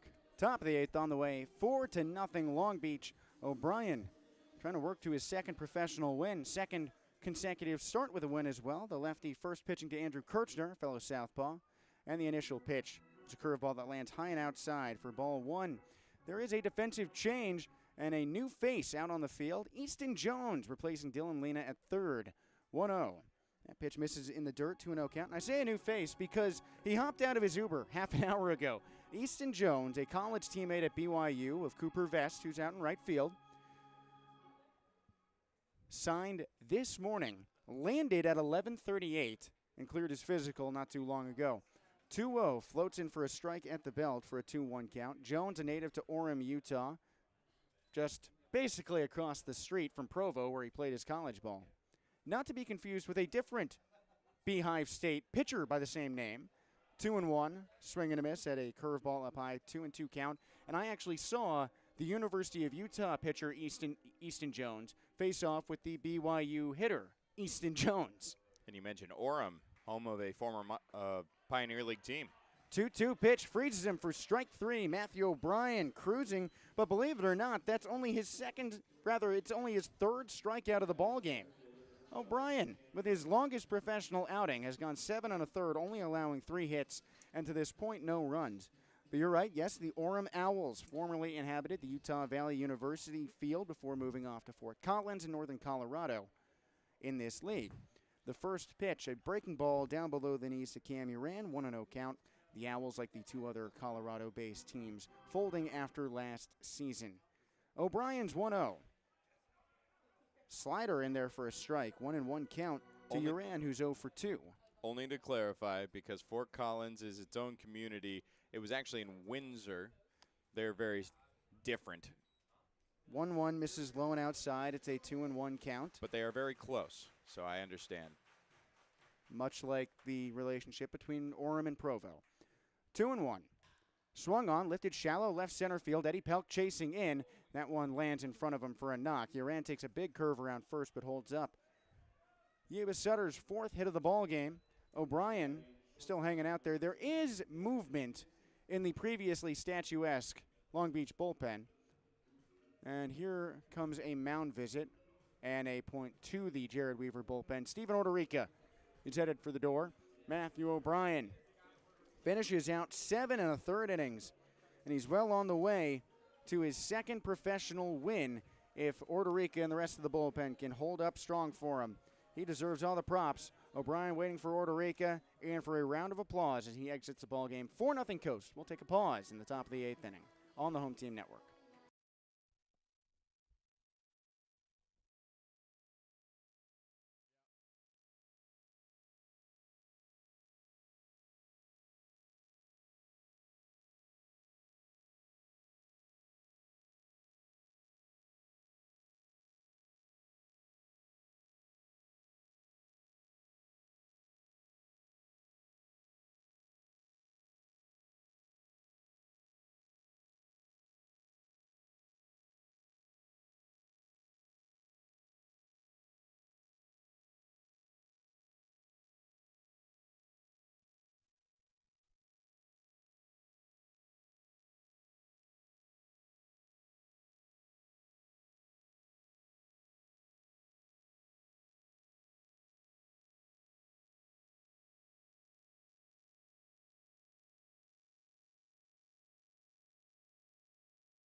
New pitcher and a new delivery in the ball game for the Regulators, leading 4-0 in the top of the 8th with a runner on first and 1 away. Submarine right-hander Steven Ordorica replaces the left-handed starter Matthew O'Brien. His first pitch to the righty Devin Dixon zips high and outside for a 1-0 count. O'Brien dealing his longest professional appearance, 7 1/3 shutout innings to this point, 4 hits allowed, 3 strikeouts, just 1 walk. He was perfect for the first 4 1/3. Ordorica dips down, and Dixon fires that one to the backstop foul. 1-1 count. Ordorica wearing his clear-framed spectacles, readjusts his mitt, and steps back onto the mound. If you want to learn to throw like him, you should check out the Long Beach Coast Twitter and YouTube page, or maybe just come out to the ballpark where you can see the tutorial on the video board. 1-1, swinging the dribbler over Orderica, back to second, gloved by Jablonski, steps on the bag, throws to first on the leap and gets him. Jacob Jablonski jumping into the air and hurling that one off to Cuba Bess at first to end the inning. So Matthew O'Brien leaves the door with an uncracked egg on the ball game so far. We move on to the bottom of the 8th inning, where it's Cuba Bess, Jacob Jablonski, and the new guy, Easton Jones, due up on the Home Team Network.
Rolling back to it for the bottom of the 8th inning with a 4-0 Long Beach Regulators lead over the Yuba-Sutter Freebirds. 3 outs separating Long Beach from its 10th consecutive victory, but the Bats get a chance to further that advantage first. Cuba Bess leading off against the new pitcher Isaiah Williams. Lefty-lefty affair first pitch, a swing and a miss, high and inside. Bess chasing the fastball up by his shoulders. He's 1 for 3 with an RBI double back in the 3rd inning. Williams kicks up high. Bess checks his swing on the slider low and away. And third base umpire Neil Turner says yes, he did. 0-2 count. Williams bending into his 5th relief appearance, 6th total outing for the Freebirds this season. Walks in with a .519 earned run average. He last pitched against Long Beach on July 9th, going 2 1/3 innings, allowing 4 runs on 4 hits. Baby blue glove at the belt, he winds home. Bess swings and rockets that one to the left side, but foul. He keeps himself alive in an 0-2 count. Bess followed by Jacob Jablonski. Those are your 2 team leaders in home runs, both knocking one out of the park in this series. Jablonski earlier today. They went back-to-back yesterday. 0-2. Bess watches the curveball in the dirt. The Colorado native and former Red Sox and Rockies farmhand Bess leads the team with 16 long balls. Jablonski right behind him with 15. And batting third is the new guy, Easton Jones. Out of the windup, another curveball in the dirt. The third baseman signed out of BYU, a teammate of today's right fielder, Cooper Vest, in their college seasons for 3 years with the Cougars. 2-2. Best swings and fences another one off to the left side and foul. And it sounded like his bat broke during that one, and yeah, there's the lumberjack. Tosses that piece of wood aside, opting for a new one. Tyler Young retreats into the dugout for Bess. He's been acting as ball boy ever since bullpen catcher Seth Manos raced out to help warm up Steven Orderica, who ended the last frame on the bump. Bess grabs a new stick. 2-piece bat, black barrel, tan handle with lime green tape around near the knob of the bat as well. Long Beach could win its 10th in a row. It would be the second winning streak of at least 10 games, dating back to that first homestand where they walked in off of back-to-back sweeps and then handled the Red Pocket Mobiles in 6 games. 2-2. Best swings and cracks this one foul to the right side now. Also, this would mark the longest home winning streak of the year.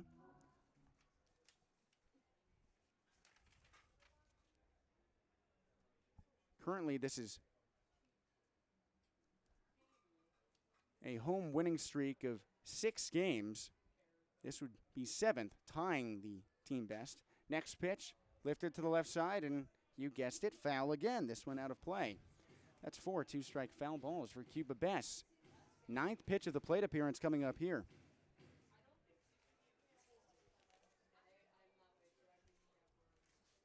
Williams from the windup. Best swing. Sends a screwball towards third. Jordan Donahue has it. Crow hops to first and finally records the first out of the inning.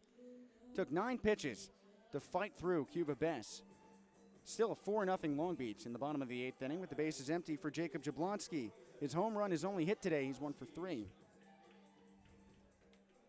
Long Beach last won 7 consecutive games at home, bookending that run with wins against these Freebirds on June 19th and then July 7th. Yuba-Sutter ended that last winning streak on July 8th and started the next one on July 9th. Lefty pitches to righty. The switch hitting Jablonski bounces out to short, fielded by Devin Dixon, who sidearms to first for out number 2. And now we get to introduce in more depth Easton Jones, the son of a brief big leaguer, Mitch Jones. Easton played his college ball for 4 years at BYU, 2023 to 2026. The first 3 of those years, he was teammates with Cooper Vest, today's right fielder for Long Beach. And Cooper told me with a wink that he played a small role in getting him signed, at least recommending him. Jones, 6'3", 210 pounds, wears number 18. His dad, a Dodger in 2009 for 8 games. First pitch to the righty, a fastball that misses low and outside for a 1-0 count. This is the Orem, Utah native's professional debut. 22 years old, waving a 2-piece black barrel, tan-handled bat with white batting gloves. Out of the windup, he swings and ties up over the curveball, low and inside. 1-1 count. And Jones batted a clean .300 this past college season. He did so across 56 games, hitting 14 homers. The 1-1. The rookie watches that one high and outside for a 2-1 count. His dad, Mitch, before being a big leaguer, played at Utah Valley and Arizona State. He was drafted 3 times. 2-1. That bounces twice with the UVU Wolverines in 1997 and 1998. First in the 33rd round by the Rangers, then in the 49th in 98 by the Orioles, and finally at Arizona State. The Yankees took him in 99 in the 7th round. Hitters count the 3-1. Jones watches, and he can walk on to first base with his first professional base. A free pass to Easton Jones welcomes him to the Pioneer League. That brings up Jackson Bird, who has been a rude host for Yuba-Sutter this weekend. Dealing 2 innings on Friday night as a pitcher without an earned run. Last night, signaling the game-winning play with a sacrifice fly to give Long Beach a 7-6 lead. They would win 8-6. And today, 1 for 2 with a double in the 4th, a walk last time up. Lefty pitches to lefty. He watches high and outside for ball 1. Jones on first base, 2 away, bottom of the 8th inning, 4-0 Regulators. And that ball has been challenged by the Freebirds catcher, Connor Talixon, like Jones making his professional debut in this series, although he did so on Friday night. And that is the first unsuccessful appeal, as that is confirmed for a ball, so it's a 1-0 count for Bird. And more on Jones. His dad ended up playing in 4 affiliate systems. Did so with the Yankees, Dodgers, Braves, and Pirates from 2000 to 2010. Throw over to first, and Easton slides back in safely.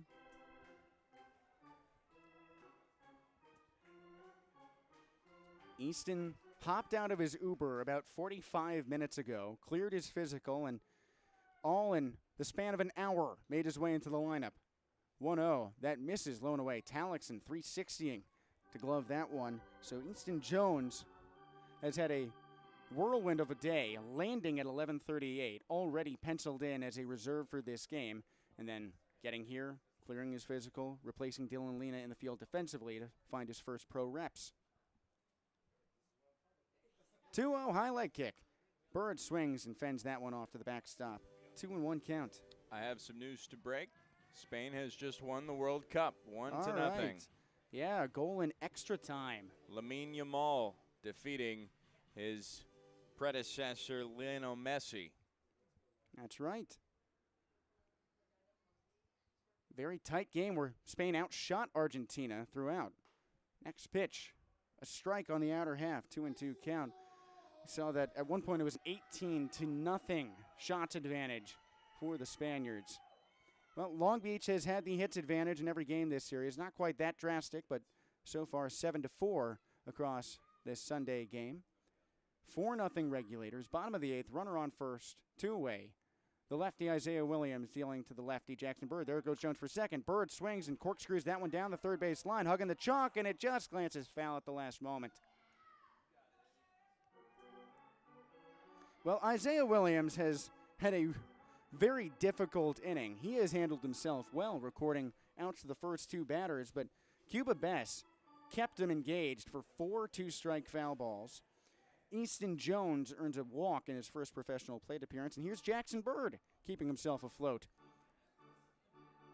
Bird last night threw his jersey in the laundry for a hot wash after he was ice cold because while we were talking to him for the post-game interview, his teammates just dunked a whole Gatorade canister full of water on him, one of those big barrels that they use throughout the entire ball game. And he said it felt cold, but the best kind of cold. Throw over to first, no action. I believe it was his UC Riverside teammates, Matthew O'Brien and David Whittle, doing the heavy lifting on that one. Matthew O'Brien on the bunt today did the heavy lifting with 7 1/3 shutout innings, his highest professional inning total. 2-2. Bird checks his swing on the curveball low and away and holds up, according to third base umpire Neil Turner. Full count here. Jones will be off with the pitch. Yuba-Sutter first baseman Kyle Carlson is not holding him on. He's playing back near the outfield grass, so Jones takes a greedy 7-step lead off of first. 2 away. Full count for Bird. Long Beach up by a quartet in the bottom of the 8th. Williams wheels. There goes Jones. Check swing on the fastball low and away. Called strike 3. Bird challenges. And while Yuba-Sutter issues its first unsuccessful appeal of the game, Long Beach is in for the same fate, as that is confirmed as strike 3. We move on to the top of the 9th inning. Long Beach 3 outs shy of its 10th consecutive win and a 6-0 start to the second half, maintaining control of first place through the first 48 and holding on to it through the first week of the latter. We move on the Home Team Network.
Top of the ninth inning and the end to the Yuba-Sutter Long Beach series on the way here. 4-0 Regulators the score. Steven Orderica heading back out there for his second inning of work, and given the extended relief appearance for him, he would qualify for the save should he shut down the Freebirds to clinch the series sweep, the 8th of the year for Long Beach, the 3rd against Yuba-Sutter, and the 10th consecutive win for the Regulators, also the 10th straight loss for the Freebirds.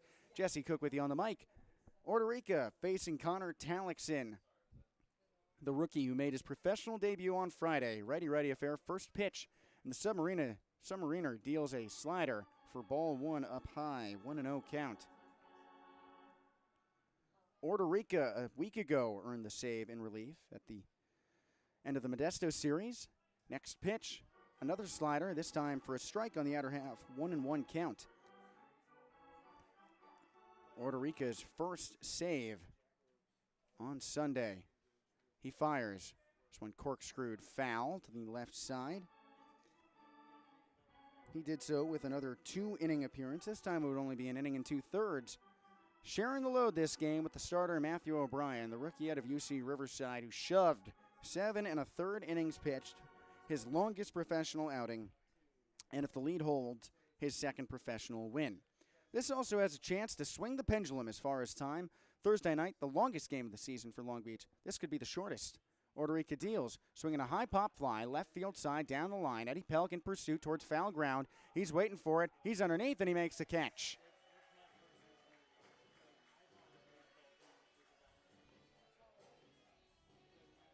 Eddie Pelk straddling the chalk over there, retires the 9-hitter. It's up to Isaac Nunez and Jordan Donahue, who both started the game 0 for 2, then fired off a hit in their last at-bat in the 6th inning. Nunez entering the right-handed batter's box first. Orderica sets, turns his spectacles towards the ground and wheels. Swing and a miss on that frisbee high and away. 0-1 count for Nunez. The longest game Thursday night against Oakland to clinch that series sweep. 3 hours and 55 minutes. The 0-1 dribbled out towards short. Waiting on it, Patrick Roche. He lobs onto first base, jumps and applies the tag to get him. 2 away in the top of the 9th inning. This game kicked off at 1:05. It is 3:18.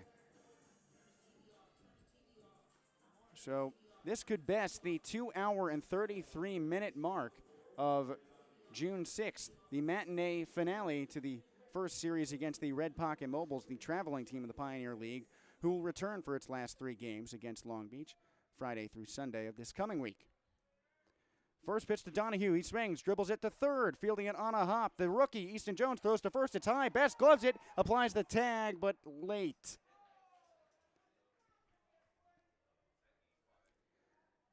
So Jones is still finding his way in his professional digs. Might be a bit jet-lagged, flying in at 11:38, clearing his physical maybe 40 minutes ago, hopping out of the Uber less than an hour ago. We'll give him the pass there. Now it's Zachary Chamizo. He's 0 for 3. Could be his first hitless performance of the weekend. He swings and saws it to the backstop foul. 2 away, top of the 9th, 4-0 Regulators. Runner on first for Chamizo. Orderica sets, stares over at first, tight lead off the bag, whips home, swung on and again, lip to the back netting. So the Freebirds are down to their final strike. This winning streak for Long Beach, losing streak for Yuba-Sutter started a week ago Wednesday. The Freebirds' last win came against these Regulators. That was on July the 8th. Since then, the Regulators surged. The top spot in the first half standings are undefeated in the second half. Orderica dips down and fires. That's fouled off to the left side and out of play.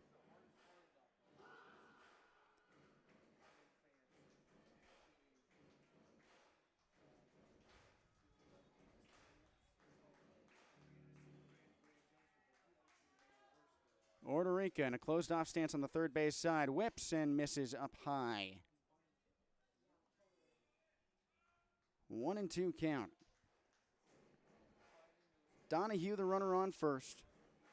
3-step lead off the bag. 2 away, top of the 9th.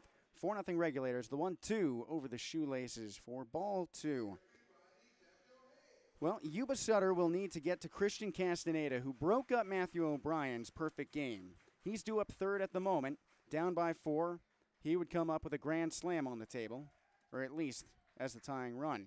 The 2-2, swinging a chopper out to second. Jacob Jablonski has it, flips to Roche, covering the Keystone base, and that's 10 consecutive wins for the Long Beach Regulators, an undefeated 6-0 start to the second half as well.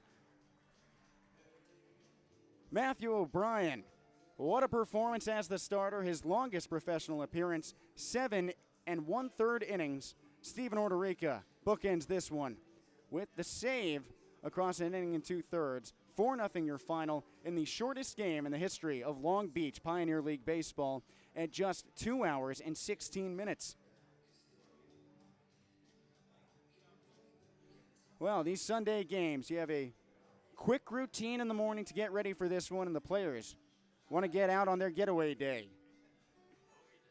We'll be back with our beach ball post-game report in just a moment, but to reflect on what formed this one, it wasn't just the pitchers, it was also the fact that Long Beach struck first on an Emilio Corona first-inning double.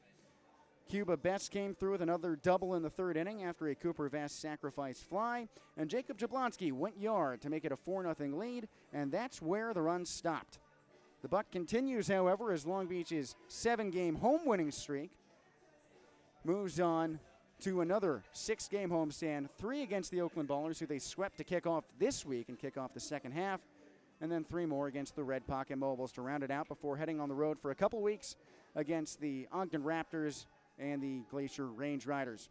Well, we'll talk about all that and more when we return after a momentary pause on the Home Team Network.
One more time in this week, welcome into Blair Field as we take into our beach ball post-game report. The Regulators win 4-0 over the Yuba-Sutter Freebirds. Matthew O'Brien, the player of the game, the left-handed starting pitcher, earning his second professional win. And the UC Riverside product also enjoyed his longest outing in the Pioneer League of 7 1/3 innings, 4 hits allowed, no runs in a shutout performance. 1 walk, 3 strikeouts. Steven Ordorica helps him out on the back end. The submarine right-hander replacing him for the last inning and 2/3. He earns his second save of the year. Not too shabby for the third-year Pioneer Leaguer. Long Beach issuing, I believe, its 4th shutout win of the season. Let me double check on that in just a moment, but good work by the Bats, too, capitalizing early. We talked about that as one of our keys to the game, that the Regulators needed to get on the board in the first or second inning. Yesterday, they did so with a 4-run second. Today, getting the job done in the first on an Emilio Corona ground rule double. It hopped over the center field wall to bring around the first run of the game. And this is shutout number 4 for Long Beach. and the third against these Freebirds. One on May 21st to cap that first ever series in Long Beach history. Then June 12th against the Modesto Roadsters, and again on June 19th against these Freebirds. And June 19th was a turning point for the offense, too. We've talked about the pitching and the fact that they just mounted their first shutout in a month, as it is July 19th, and their fourth of the year. But June 19th was a massive turning point for Long Beach's offense in terms of stranding runners. Because since that day, but before that day rather, the 27 matchups before then, they lacked 10 1/4 runners on base per game. They batted .293 with runners in scoring position. Now that's not too shabby. But in the now 27 games since, they've stranded just 9 runners on base per game. And the batting average is right up around .340 when there are runners in scoring position. So with that being the current halfway point in what the season has become at this point, the Freebirds have played a large role in Long Beach evolving into what it is. 32 games above 500 at 43-11. They've won 16 of their 21 games against the Freebirds now. For reference, the Freebirds have won just 15 total games across the 54 that they've endured this season. So June 19th, a big day, hosting Yuba-Sutter for the first time. And, of course, the Freebirds were the first team to play against the Long Beach Coast, rebranding for this weekend as the Regulators. And they provided with a rather easy welcome party, with Long Beach winning that first series and winning that opening game. Now at the plate, besides the Emilio Corona RBI double in the first inning, 2 runs scored in the third, Cooper Vest signaling a sacrifice fly to center field to score Eddie Pelk, who, although he ended his hitting streak, continues his season-long on-base streak. Pelk's hitting run coming to an end at 8 games, but 54 games on base in the 54 games the Long Beach Coast have ever played, him being the leadoff hitter for all 54. He scores after his 76th walk. He's 10 shy of the Pioneer League record with 42 more games to spare. Patrick Roche doubled in that inning and scored on a Cuba Best 2-bagger, and Jacob Jablonski homered later on in that 6th inning to cap the scoring at 4-0. We'll be back on Tuesday night with the Oakland Ballers in town. 6:35 first pitch on Tuesday for that 3-game weekday setup. Gates open here at Blair Field at 5:35 p.m. And we'll have you covered on the Beach Ball pregame report at 6:15 p.m. We'll be talking to Matthew O'Brien. You'll hear what our friend Joey Miller said to him in the postgame interview for our pregame show on Tuesday. We'll also talk to a few of the guys who have been more consistent. So it's going to be a lot of fun. Cannot wait for that series to start. But for now, enjoy the early afternoon finish and enjoy the day off tomorrow. With Joey Miller from Blair Field, one last time in the first half of this 2-week homestand, I'm Jesse Cook, thanking you for tuning in and signing off.